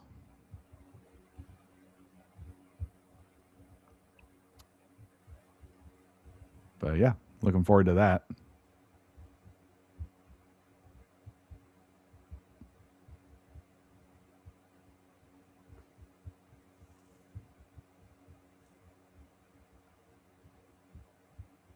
And that's my thing. Okay. We've done this before, Chad, I promise. And with that, then, we will move on. Well, before we move on, let's check the chat. Speaking of chat, shout out to. Hold on.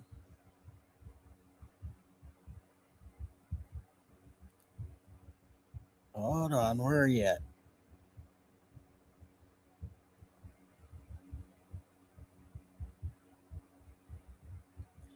Shout out to the last of the four who hopes that we never gain popularity on this platform. So we were going to keep going and we're going to get popular to spite him. And then we're going to come back and shit on his face. Or we're going to die before that happens. Yeah, I guess the one note is he didn't start throwing our subscriber count at us because, that's the other thing. But that video is taking off, so I'm sure we're going to be hearing how many subscribers we have soon. Although we didn't even say anything. Like, we didn't say anything. It was Booker T who said it. That might change with the stories because we have a story about Charlie Kirk, and that's always a divisive thing. But along with that, hit the subscribe button, hit the like button, and I know you're there, chat. You can comment if you want. There's no pressure though. You don't got to. But you're watching, so that's all that counts.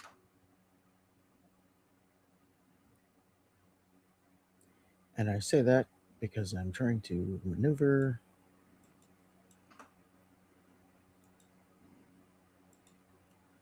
to our live stream.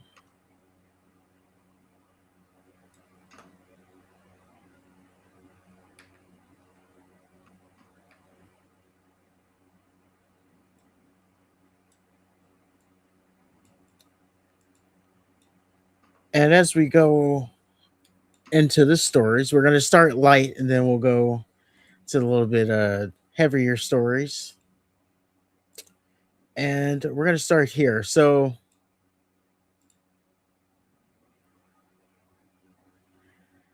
as we mentioned, Fanatics Fest is going on right now. Well, this has nothing to do with Fanatics Fest, as a matter of fact. But quick little backstory. So there's a live action, I believe it's a live action that they're doing with the God of War. Like they're making a live action either show or a movie. the actor who was playing Kratos got hurt, so now they're recasting. So they're looking for a new Kratos. Former WWE star Braun Strowman threw his hat into the ring and said he would like to play Kratos. So that's where this all comes from. But he shared a picture of him cosplaying as Kratos, and it is on the screen here. I think looks like it's pretty damn good Kratos. If I'm being honest, He's too big, like tall. Kratos isn't Is a he? tall guy. Isn't he? I thought he was a tall guy. He didn't seem very tall. I mean, he's taking on freaking That's gods. true.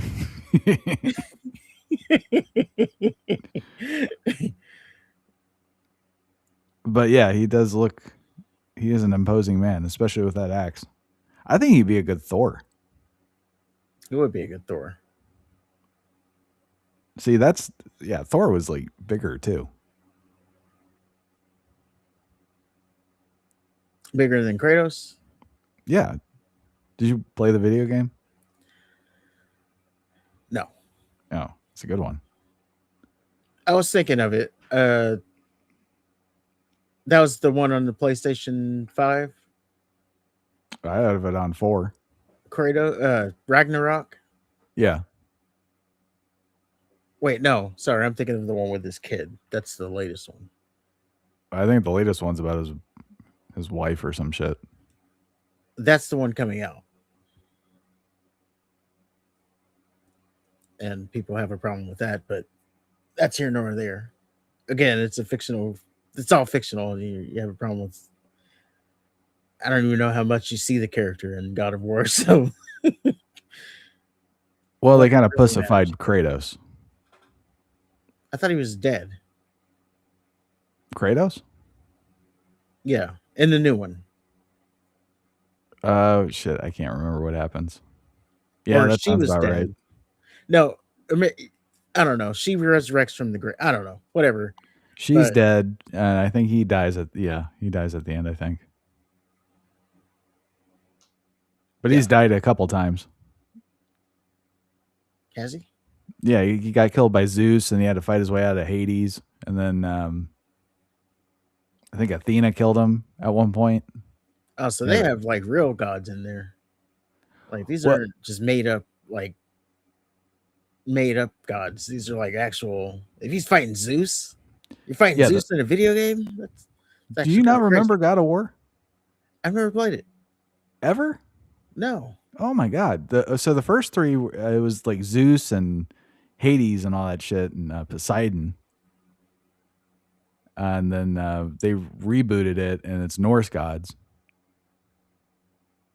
Thor's the only one I remember. Thor and yeah.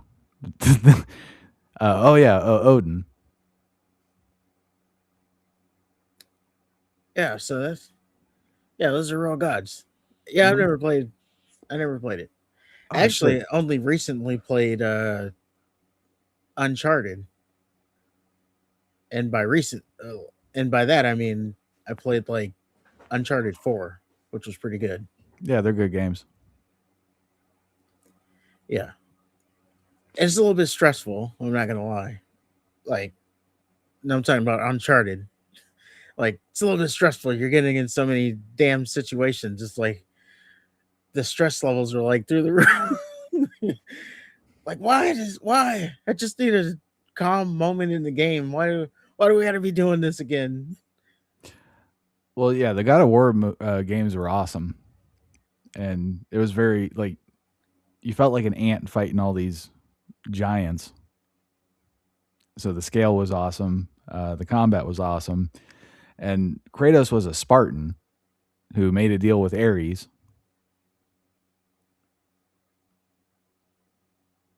And then Ares made him kill his village or something like that. That included his wife and child. So they swore to get revenge on Ares. That was the first boss. And the second 2, he's fighting with Zeus. Because there's like some weird little god virus that's taken over the gods of Olympus. They're going crazy.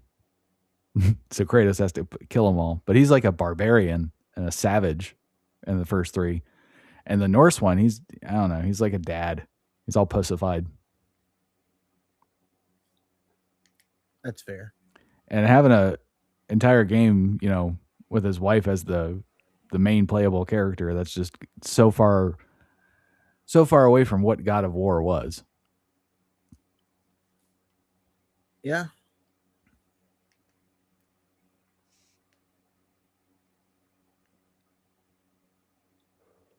Well, there you go. But yeah, Braun Strowman wants to play God of War in the live action. We'll see if that gains steam, because maybe he gets it, maybe he don't. I still say he should be Thor. Should be some action character. But with that, we can move on here. Let's talk about some Fanatics news.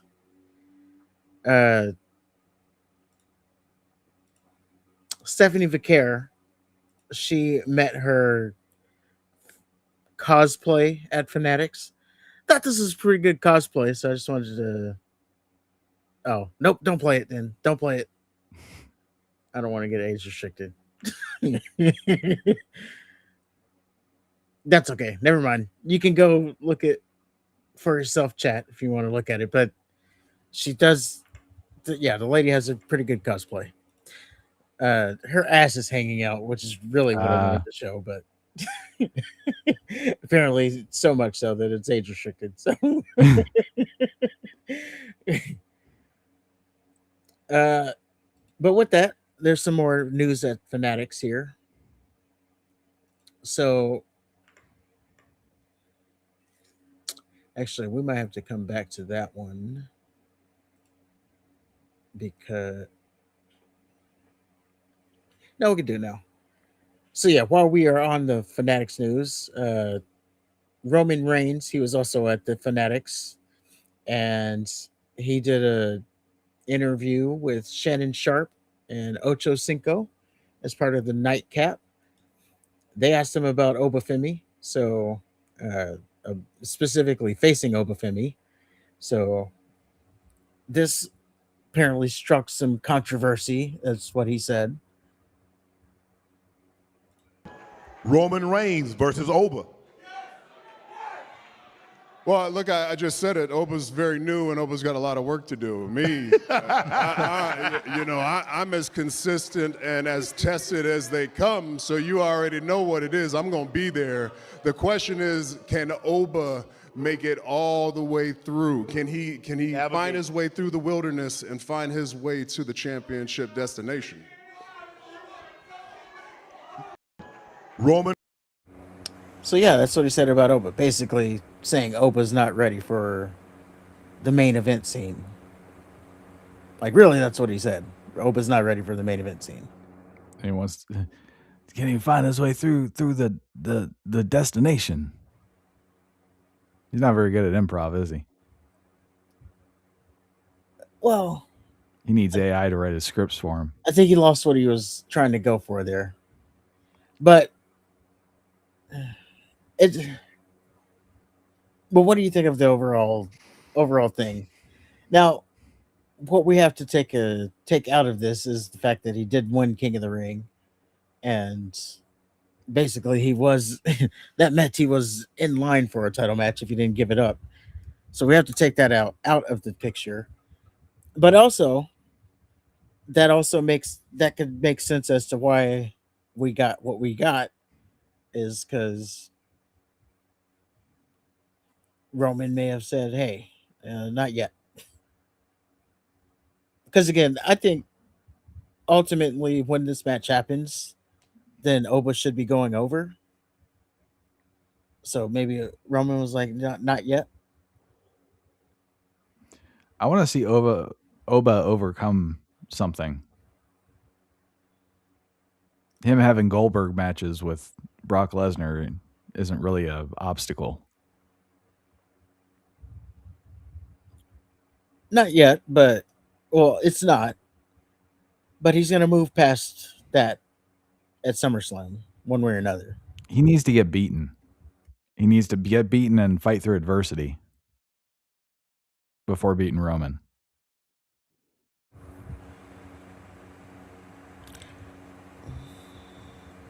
I don't know. I think he should keep with the Goldberg thing. Okay. Like, I know you book yourself into quite the corner if you keep that up, because, like, you know, at some point he has to become human, if you will. He has to lose. And if his only thing is he's undefeated. Well, he's not undefeated. He is as far as the main roster is concerned. No, he lost to Brock. That's why we're on. Oh, 30. yeah. I'm sorry.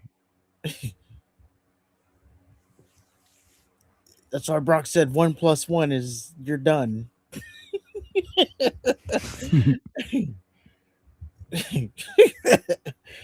But yes, I do get the fact that if he's just running through everybody, then yeah, at some point it's just going to be to a point where it's like, what do you even do with them? And then you basically have to keep them off TV because you have nothing to do with them or nothing to do. So in that fact, he'll have to get human. And then once they humanize him, then now he can work with, you know, other people in the main event scene.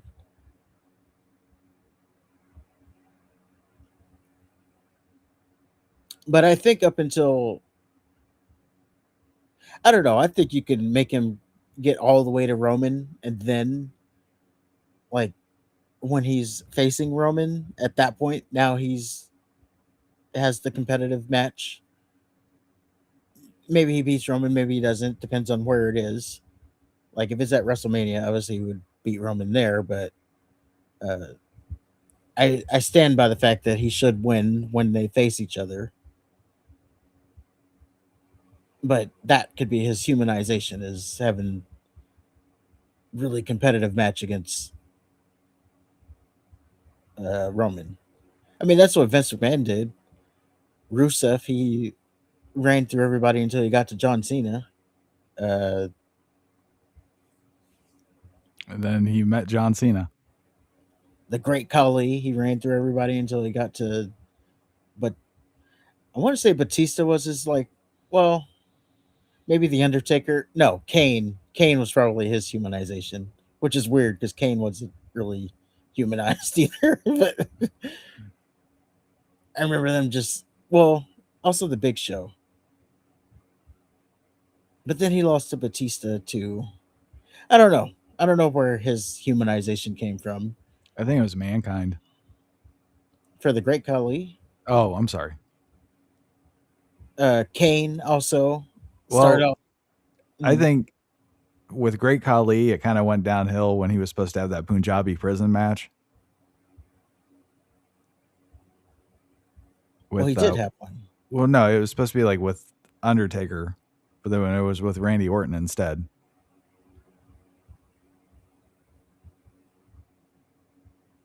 Well, yes. That was his humanization? I think so. I think that's when it kind of fell off the rails for him.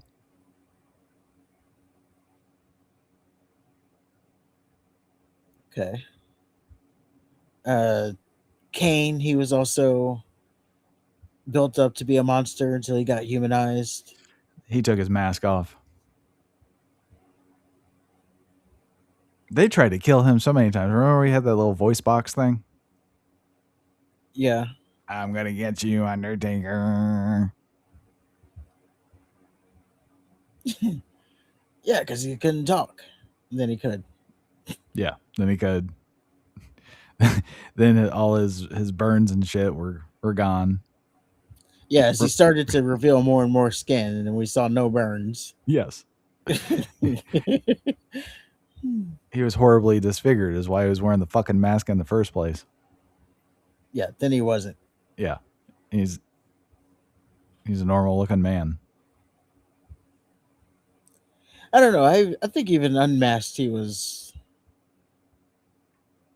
At first, he was good because he would come out with the towel on his head, like still trying to hide his face. Mm-hmm. Then he had the contact. Yeah, and he had the white eye. Yeah, I agree. He did keep elements of that, but then, yeah, just got more and more egregious. Yeah, but overall, he's pretty much built as a monster all the way through.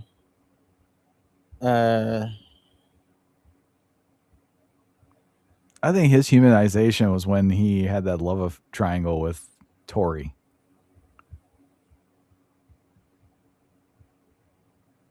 That's fair.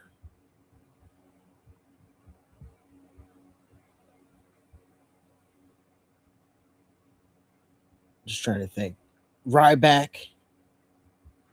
He started out. He got kind of skipping around generations here, but Ryback.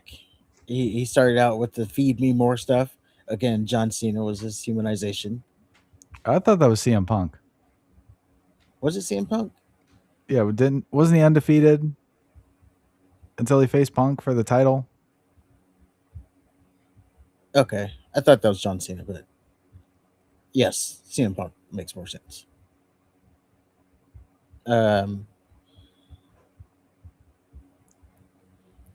Even got people like, now I don't know when he got humanized, but like King Kong Bundy back in WrestleMania, he was, well, I guess when he faced Hogan was when he became human. That's it, brother. We're done with you. Yeah.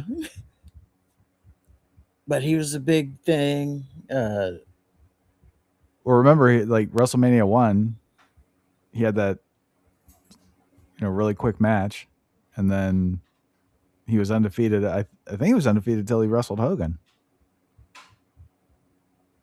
Yeah, he was a monster, and they gave him like the 5 count thing, where Big E adapted it, but he didn't need 3 count wasn't enough for him. He wanted a 5 count. Yes. And then by WrestleMania 3, he's wrestling with midgets. Yeah. They humanized him quick. Yes. I remember him just as my first exposure to him was actually on Married with Children. He was a monster on there.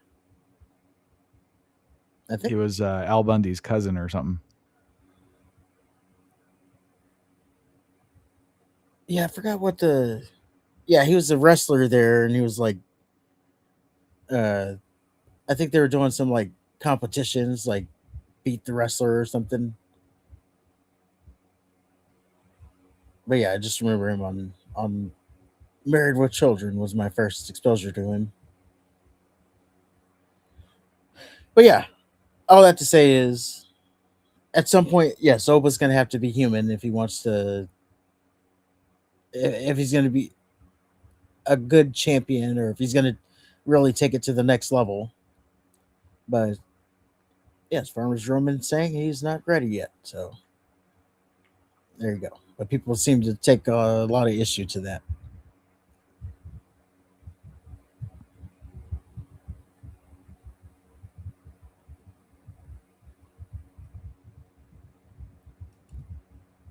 But as we go on here,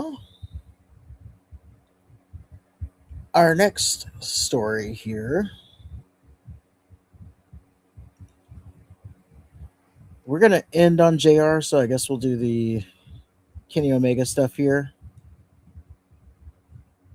Oh, no, we can do we'll go to the next story, and then we'll come back to Omega and JR since they're both AEW.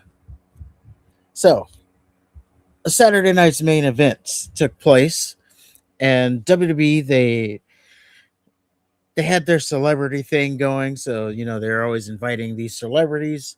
One of the celebrities, and I put that in quotes, they invited was a streamer. It was I guess he's a IRL streamer. I don't know what he really does. I'm gonna be honest with you. His name is Neon. He's a pretty popular streamer, but he mainly streams on Kick. He signed a contract with them. I didn't even know Kick was still a thing. But yeah, So he was invited to basically out to Saturday night's main event into Fanatics Fest, and he was doing the IRL stream, and that basically just means he records himself doing stuff and people watching, like in real life is what it stands for, just to keep you up there. But yeah, he was recording backstage, and we have a moment on the screen that happens here, so we'll just go ahead and play it here. How you guys doing? Nice to meet you. Nice to meet you. No camera? I use mask. Yeah. Can you delete this, please? Oh, yes. I will. I'll delete. Yes, sir. Okay. Hello, how you guys doing? So that was the moment there. What did you pause it there for? I didn't mean to. Nice to meet you. There you go. So that was the moment there that he got caught on camera for. So he filmed Penta without his mask, and Penta told him to delete the video, and that was the situation. Now, Meet you. it was Nice to meet quick you. there. Number one, if he didn't say anything, no one would have even, like, if Penta didn't make a deal of it, no one would have even like known anything. That's number one. Number two, he's wearing makeup anyway. Like, what did you really see? Nothing. That's my point. Yes, he's got his face painted. So yeah, you really can't see anything. But yeah, Penta took offense to this and wanted him to delete. And He should have just kept his fucking mouth. Yeah, like you said, if he would have just kept walking, I wouldn't have known that was Penta, would you? I mean, you could, I guess, kind of put the pieces together, but still at the same time, you don't know his identity. Right. Yeah, you don't know his identity. And it should be noted that this is actually a edited clip. The original clip didn't have so when you play it, like that second shot at Penta, it didn't even have that. So one of his, I don't know, whoever clipped this, they went back and did that second shot so you can, and slowed it down, by the way, so you can see Well, yeah. yeah. So you can see him. But the original clip didn't even have that. So you just see this guy in face paint just like breeze by for like a second. And that's what caused the commotion. He was also shown on the Saturday night's main event later tonight, or the night. So Yeah, he was in the crowd. yeah. But yeah, I don't think it was I think this was actually a honest mistake. And yeah, had Penta not said anything, then no one would have even noticed, honestly. And And this his is what face they is- get for just letting these motherfuckers backstage. Well, I know why they were doing it. Like, they're getting exposure. You underestimate this IRL stuff. I don't Apparently- underestimate shit. I'm just saying, like, you can't be oversensitive to when you invite people like this to your house. Like, it's on you to be careful. Yeah, and he knew something was up because he had his face painted. And I don't know. Maybe it's backstage. So, well, it is backstage. So I guess there is that, but I don't know. It seems like it's kind of. On the other hand, I'm not even going to finish that thought, but I will say, how does Penta know that someone's supposed to be there? Well, it's up to WWE to tell them. And they always have people back there, I bet. I They bet it's probably- a common occurrence. It is, but I don't think they tell. I don't think Penta's high enough on the totem pole to be told stuff like that. Hey, we're gonna have a streamer here. Like maybe Roman Reigns knows. Not specifically a streamer, but like, hey, we're gonna have some guests backstage. Just so you know. Yeah, I Or- don't think Penta's or high it's enough on 2000 the totem pole. Yeah, they could do like a group announcement or send an email or something. I don't think they do. I know they can, but I don't think they do. How else do they communicate? I don't think they do. So he just shows up and does what he wants.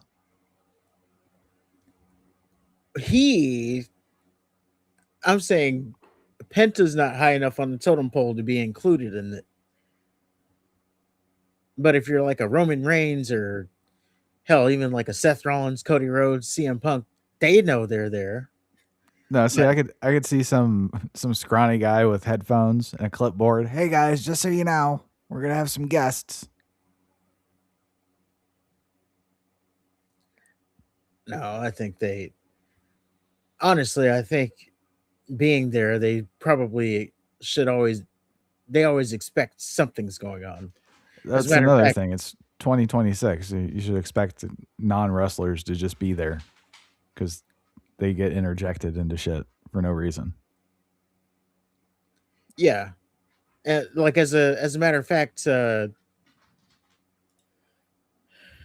Knight did he said in an interview somewhere that like he just now he doesn't talk near the cameras, but like he just always expects something to be going on because they're filming for Unreal, they're doing all the social media stuff, so there's always cameras running backstage. So how Penta doesn't expect that? Although this wasn't backstage, this was at Fanatics Fest, so they're at a different location. But even more so, if you're at a convention, I think even if you're backstage at the convention, you got to expect that people might be filming, No kidding. especially when they're doing like a live stream for this. Yeah, I don't know. Penta's probably should have expected it, and he halfway did because he had his face painted. But also good for him for having his face painted, I guess. It would have really been out there if he didn't. No, that would have been some shit. Oh, I'm sure there's got to be a picture of him somewhere without a mask. Yes. But this guy's, he's really into that Lucha Libre stuff. If he's like, hey, delete it. I can't even have my painted face out there. Delete it. Yeah, I don't know where he's going with that. Again, if he wouldn't have said anything, the guy didn't even focus on him. Like he was walking right past him. Yeah. Yeah, it literally wouldn't have been a deal if you would have just kept like he saw the camera, he walked out of the frame, and then if he would have just kept it at that. But I guess maybe he didn't know how much of it, because he didn't see the camera, like, or the other side of it. So maybe he didn't know how much of it was shown. You said the guy was live streaming at the time? Yes, Did he delete it? he did not. Okay. We're not on Kick, so I can't test it myself. But yes, he did not. From the comments said that the VOD's still up, so no, he didn't.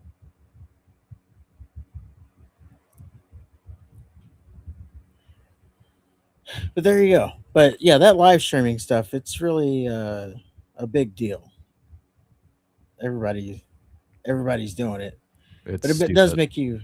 It's been around for a while. It has. Yeah, you're just watching other people live life. That's the gist of it. You're sitting on your ass watching someone else live life. It does kind of just like a big picture social media thing. So IRL streams are popular.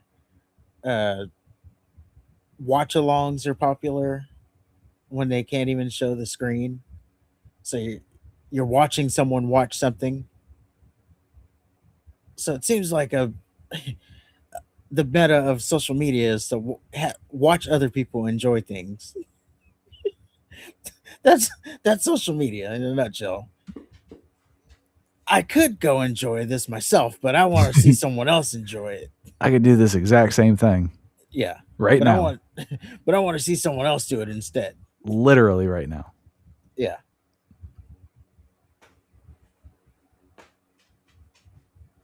But seeing someone else do it it's much more enjoyable. So yeah, that's social media in a nutshell. But yeah, let us know what you think about it in the comments below. Hit the like button, hit the subscribe button. And I say that, and I should remind myself that I need to be moving that forward.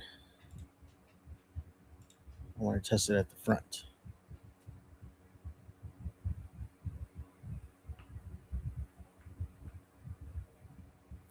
All right.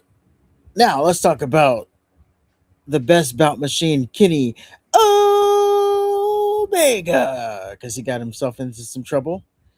So Kenny Omega, he does something that he rarely does, and he responded to someone on Twitter, but in doing so, he defended one Charlie Kirk.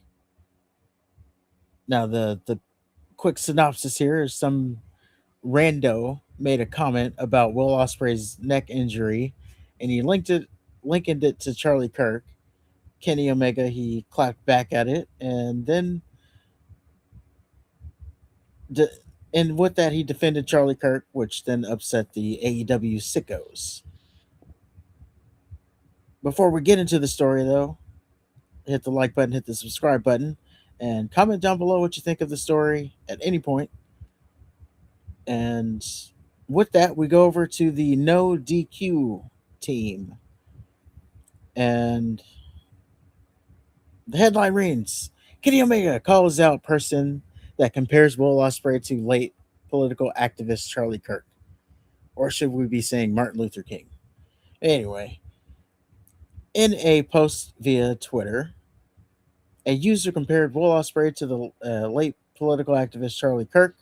The person wrote, Will Ospreay is as bad on the mic as Charlie Kirk, but can't sell the neck injury as well as he did.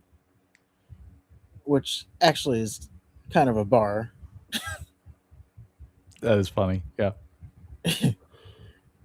But yeah, Kenny Omega, he responded to this tweet, and he said, first tweet was, what the fuck's wrong with you? It isn't hard to try having some class. As the first tweet, he followed up that tweet by, a dear friend battles back from a career-threatening injury, is no doubt still fighting pain today, and is somehow mocked and compared to a dude who was murdered. I get that a joke is a joke, but these things really should be kept separate should be kept separate in my opinion, is what he said. Now you would think that, and that's all, by the way, that's all he said. That's pretty harmless. Yes. You would think that, oh, well, he said that, like, he didn't really say anything, but, why are people jumping on him for that is what you might be thinking. But it was in the fact that he didn't, bury Charlie Kirk. Is that he defended Charlie Kirk? They took that as him defending Charlie Kirk. Well, if anything, he showed compassion to saying he was murdered.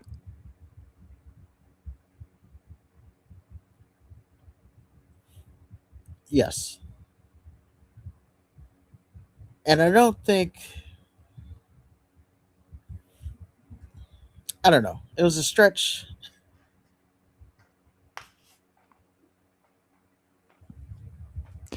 You cannot read that statement and decipher his opinion of Charlie Kirk one way or the other.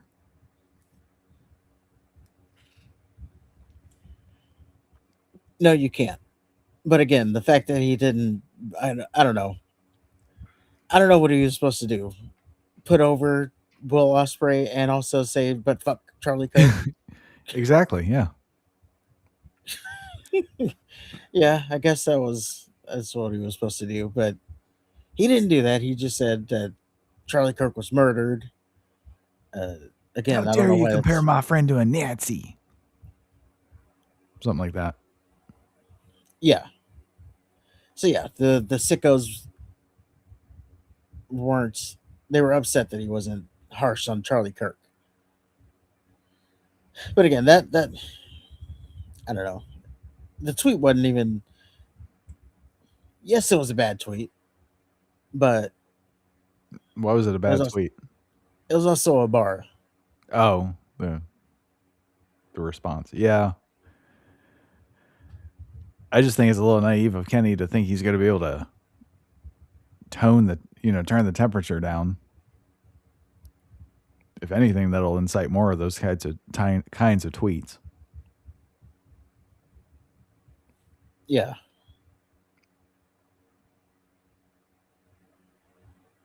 That's the internet. Yeah, and I'm trying to find some of the quotes here. Let's see where people are jumping on him. Let's see.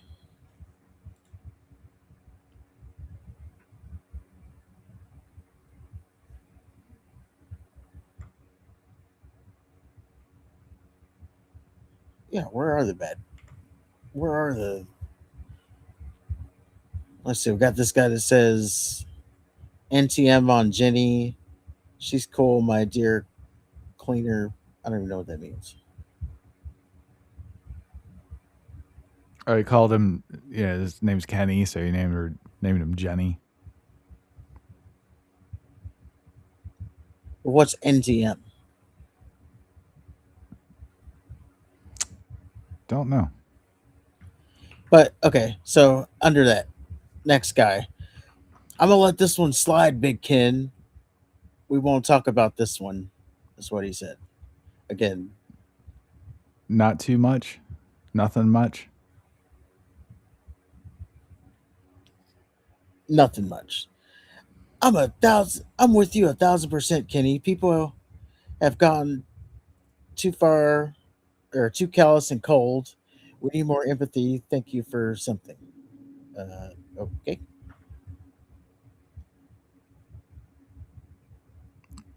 So it doesn't seem like anybody of value is leaving him negative comments.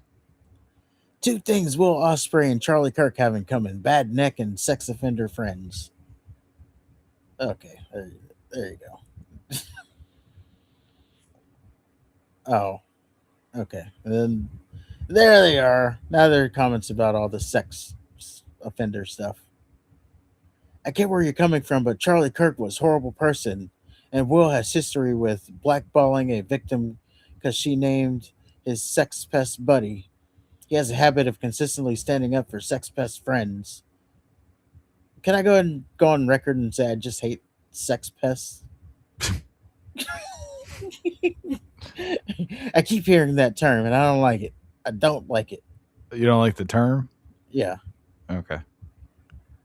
Well, I don't like the yeah. I don't like any of it really, but the term is what I'm getting at here. I don't even know what sex pest is. Like, it's I don't know. It sounds Somebody that doesn't take no for an answer, it sounds like.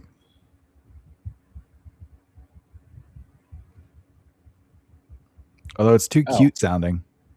Yeah, it sounds like a freaking nursery rhyme. It's like at my job, they'll say, people that steal money, they're bad actors. And I always interrupt. I'm like, I liked it better when we just called them thieves. They're criminals. How about that? Yeah. Bad actors. What the fuck? Trying to be sensitive to fucking thieves. Yeah. Look at this guy. Maybe he shouldn't have been murdered, but that pathetic MF and crazy amount of karma coming back his way. I'm sorry. Crazy amounts of karma coming his way, one way or another, and that's exactly what took him out. Who am I to argue with karma? Question mark. Especially when a absolute top tier piece of shit is getting erased in the process. So I guess people are just jumping. Again, what did he say that defended Charlie Kirk? That he was murdered. That he was murdered? Like Yeah. that was the Yep. that was the defense.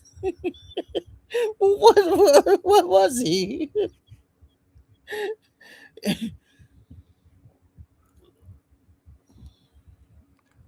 It doesn't make sense. Nope. Sure doesn't.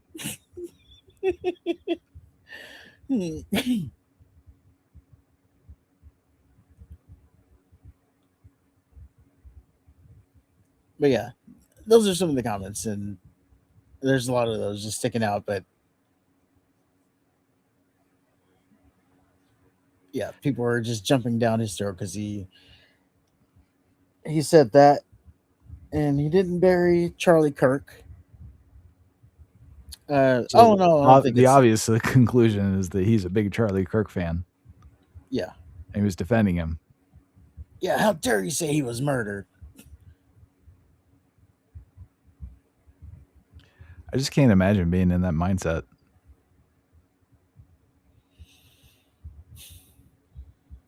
What I say is, you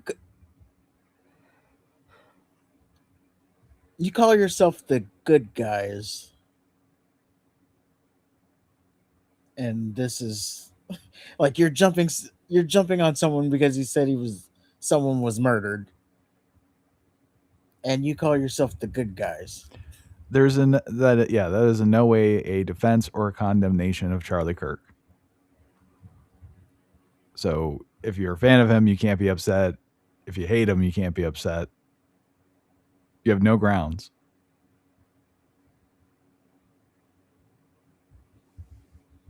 Yeah.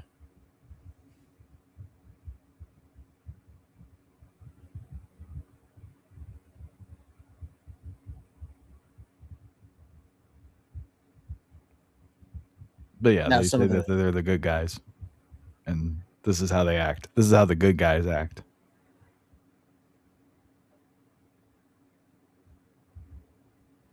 Yeah. Further down, there's some people that are jumping on the other side, but yeah, you get the gist of it. They're jumping on Kenny Omega for that. But Well, if the other side is, if they're not defending Kenny Omega and they're like, well, Charlie Kirk was great too, they're missing the point as well. they are. Yeah, they're basically arguing. Well, the other side is just like, oh, just remember a husband and father was murdered and stuff like that. So it has nothing to do. The whole thing's about Will Ospreay.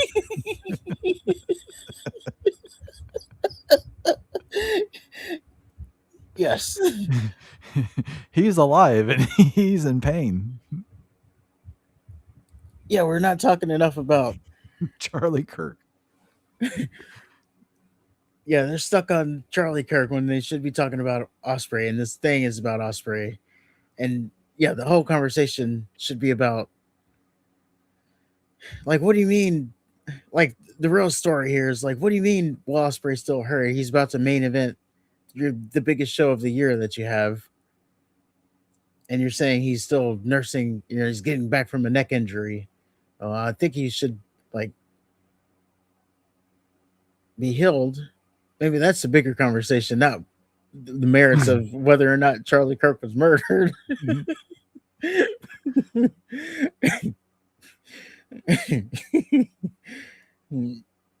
Yeah, everybody's missing the point there.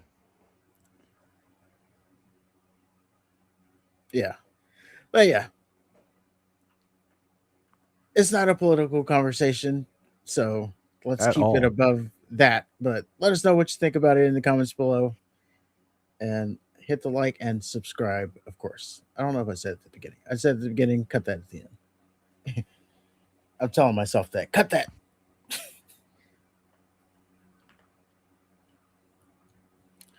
All right. And then our last thing here. So Mr. Jimathan Ross, AEW's own Jim Ross. So this conversation is about the SummerSlam ticket sales. He was on his Grilling JR podcast. And before I go any further with it, I do want to say Jim Ross also, I don't know if it was on this same podcast or it was a different one, but he did mention that he is about to get brain surgery. So hope you get through that, Mr. Jim Ross. And this whole thing is not about Jim Ross as a person. He's going through some things now, so nothing against him. But he said something, and it's just a good open talk that we can have about it. So with that, we're going to get into the video. Hit the like button, hit the subscribe button. And so let's hear what he had to say. And again, they're talking about the ticket prices for SummerSlam. I know that you ran talent relations for a long time, and obviously we love when we've got talent that can be competitive. But when you take a look back at, getting somebody hot, and you look at the WWE version of that meant Hulk Hogan. I think it started at the wrong spot. It did. It's supposed to start. Your timestamp said 5:13. No, sorry. That's where, just stop it. God damn it. Oh, no. So the link starts where it's supposed to start. And then the timestamp is where you stop. Sorry. That's on me.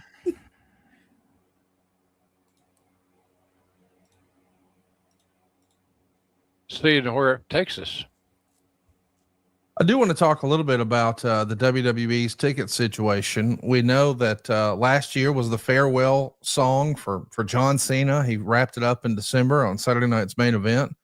But they set all kinds of records last year. They started this year with the Royal Rumble International. It was a Saudi Royal Rumble. We returned back to Las Vegas for a 2-night WrestleMania, but it was back-to-back nights, and WWE has said they expected it to be a little softer for it being a repeat in the same town, but ticket sales seem to be kind of soft for SummerSlam this year too. It's a 2-night affair. It's in Minnesota. It's a stadium show, and it looks like there's around 22,000 tickets that are sold. Last year's Saturday event had 50,000 tickets sold. Now there's still time. We're a couple of weeks away from this event. What do you think? Is there a message here? I mean, you've been around the industry for so long. Is it time to panic? What would you take away that ticket sales seem to be soft for SummerSlam this year? Well, I would say that they don't have, meaning WWE doesn't have any one wrestler that's just white hot. You got to have somebody hot, somebody that people are talking about, and they don't have that right now. They got a lot of great talents. I'm not saying that. But it's always been a matter of how they're utilized, and I think that they got to do a better job of utilizing their talent and seeing where that takes them. You got to get somebody hot. The wrestling has always been, Conrad, at least in my opinion, an attraction-driven business. That's like back when Austin was on fire. He would come out and they'd do a run-in or something, and it worked. They got ratings, and people loved it, and they cheered and all that. Right now, WWE doesn't have that somebody in that role. So, and you got to.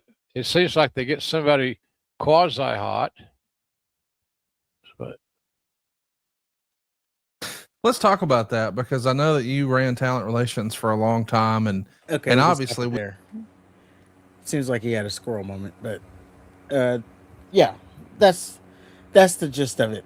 Is JR saying that WWE, by the way, AEW's Jim Ross saying that WWE doesn't have anybody that's white hot right now, and that's ultimately the issue with ticket sales. Do you agree with that, or do you disagree with that? I mean, they have Roman, and Oba seems to be getting up there. I don't know how he would translate to ticket sales. Well, clearly not very good if they're not selling that many tickets for SummerSlam. But yeah, I mean, it is an attraction-driven business. You know, I was thinking about that when I was when I first saw this. I was thinking about that. Is it an attraction business? Andre the Giant, Roddy Piper boxing Mr. T. Yes. You got midgets. But yeah, ladder matches, cage matches. Well, those are attractions, but when he talks about, I don't know, I don't think there's been like a attraction, like a person attraction, since like the Hogan era. Goldberg. Like Hulk Hogan was, well, yeah, maybe Goldberg. The Giant before they fucked him up. I don't think he was ever at the level of being an attraction. He was in WCW. When I hear attraction, it's like you got to go see this person, or their name gets put on the card. And that's what the Giant was before they fucked him up. Well, maybe you could get away with it back then, but at this point, wrestling has been around for so long. I don't know what you can do to be an attraction now, or maybe you're appealing they to got a to newer start audience. having men wrestle again instead of just opening it up for everybody. It's that old airport test thing.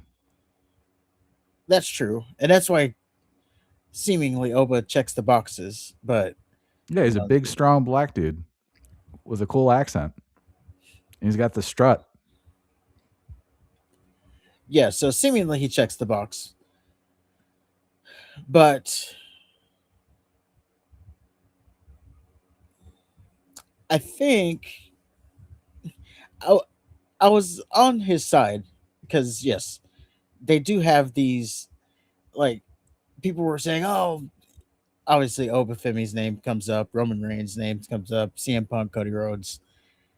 So they have people who are attractions, you would say, or that maybe not like I need to see this person in person outside of like, Roman and I'd say for Punk. instance, Punk's one of them. Yeah. Yeah, but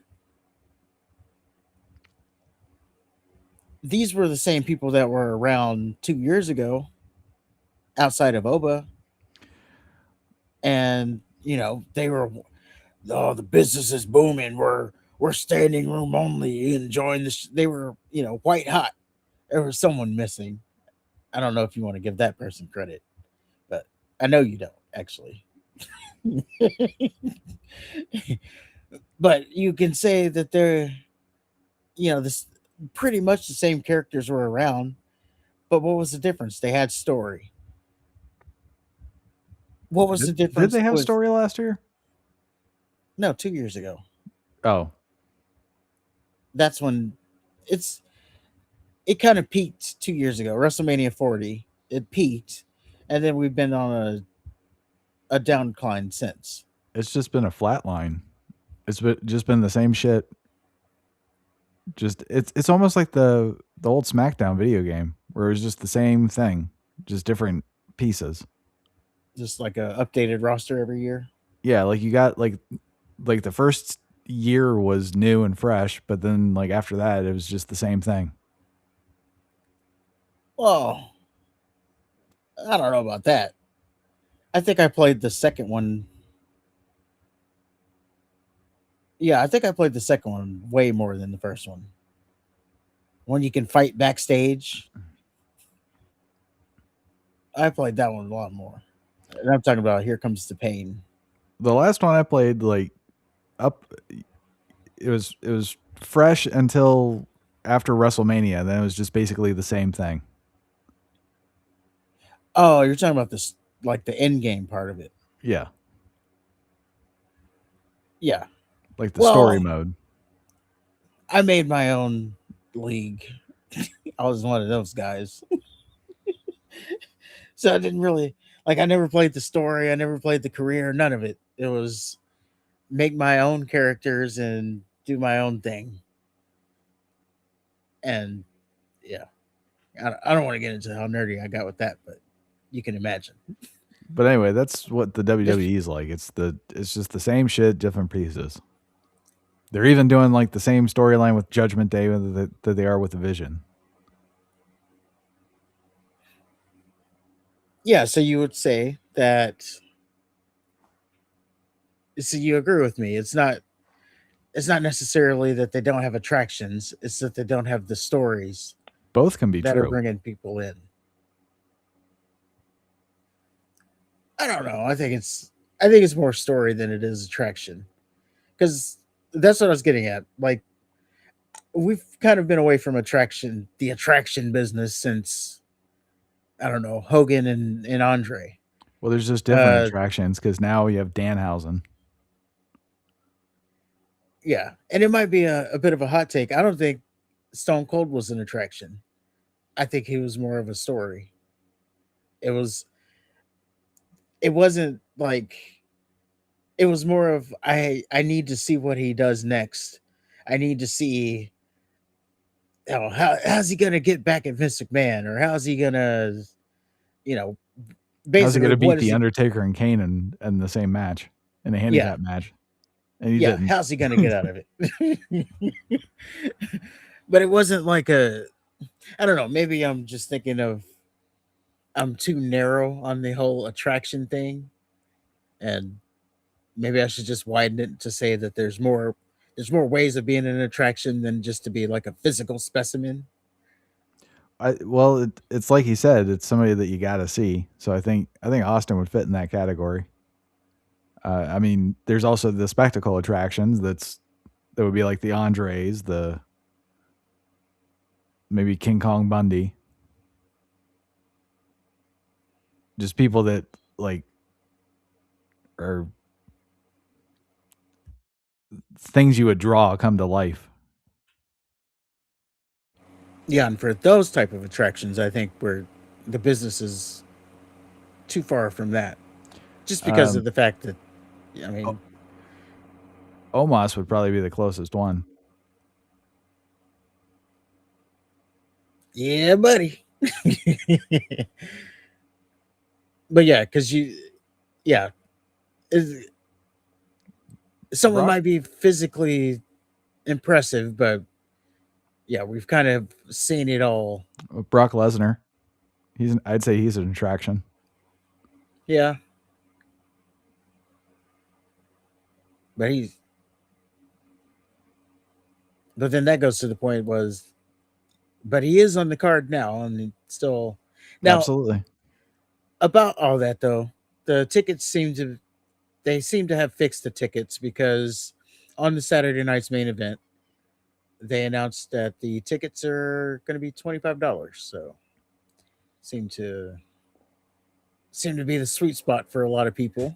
The tickets are going to come free with a large purchase of a large pizza from Papa John's. Yeah. Yeah, that's pretty much where they are. Like, are you buying Arby's? Would you like a SummerSlam ticket with your fries?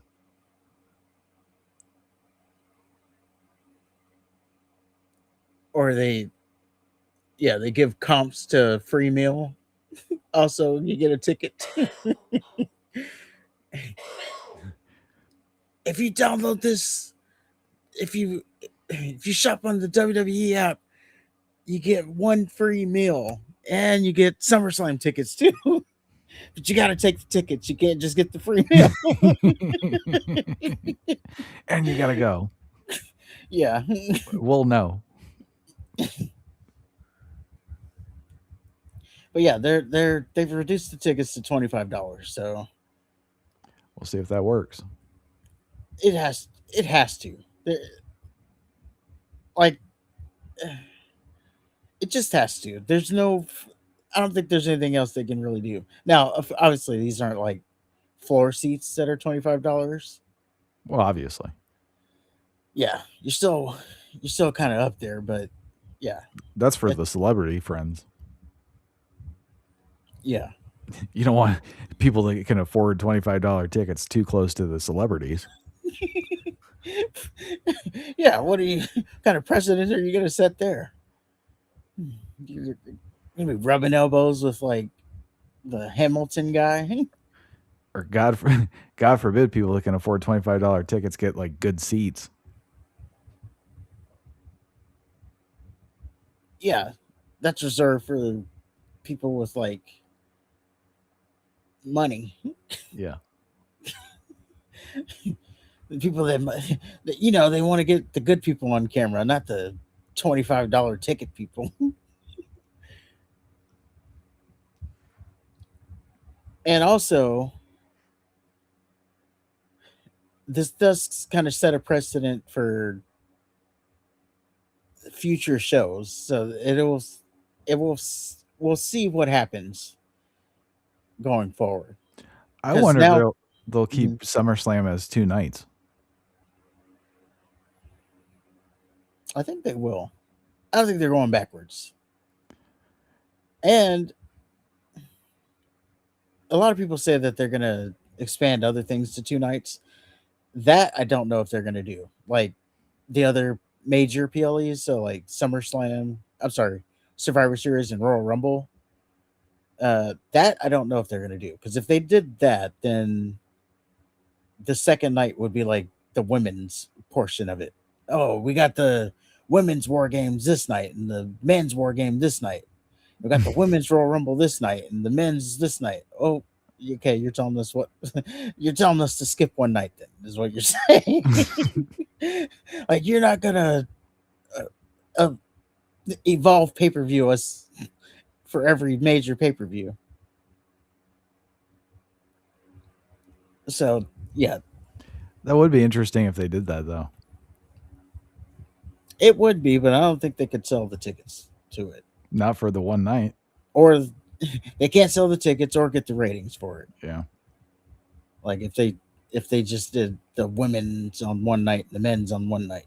Like, yeah, you're just telling us maybe that is a good thing. You're just telling us to watch one night. But then they'd have to, I mean, I'm sure they would balance it out and put like big matches on the women's night, so you still have to watch it. I mean, we would watch it because we were reviewing it, or I would, I guess.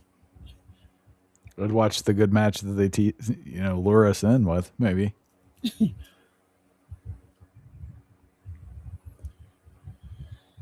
But yeah, that's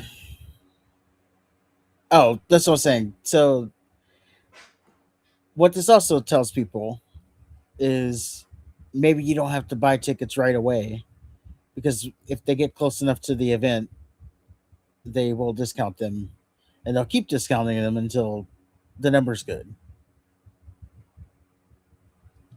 So you don't have to be I guess if you want the good seats, then you still got to buy them early, but they'll be there is what we're getting at there. And I did say that they're going to fill the arena out one way or another.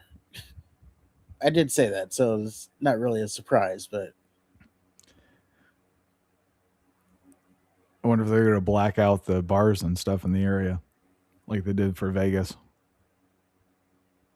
they haven't said anything about that. I think this will be enough. Honestly, I think this will be enough to get people there. Also, they did end up going back on that too. The blackout thing, they lifted that.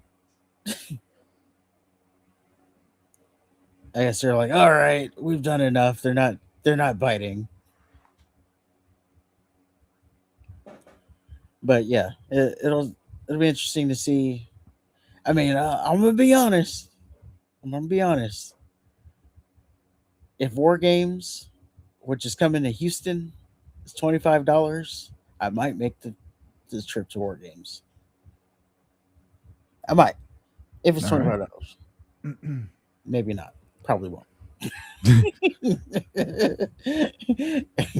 But I would think about it pretty heavily. So yeah, there's that. But yeah, JR, getting back to that. Yeah, he said that there's nobody that's white hot, and that's ultimately the issue. Mark Henry, he did go on and he just simply said, I disagree with JR. Like, he just said, that was his tweet. I disagree. I'm sure on the show he does, he probably talked about it a little bit more, but we're not gonna play that. But let us know what you think about it in the comments. Hit the like button, hit the subscribe button.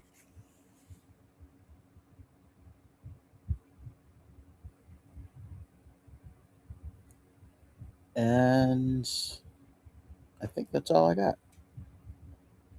Actually, that is all I got.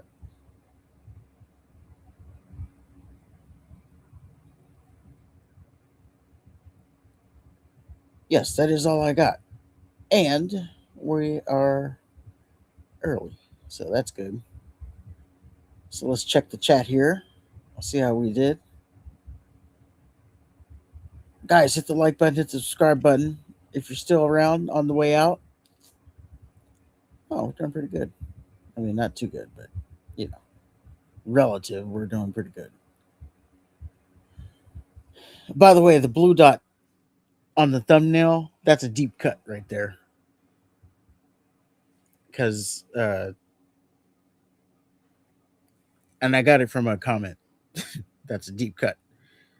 Because apparently there was a story that Christian, Vince McMahon wanted to put a blue dot over Christian's head because he was like so hideous or something.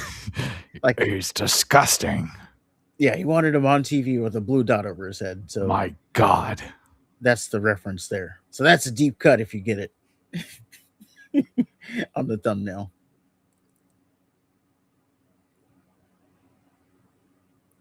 Oh. But yeah, that's all I got. Let us know what you think in the comments. Hit the like button, hit the subscribe button. And is there anything else from you? Just have a good night. And then till next time, the survey says one more for the good guys.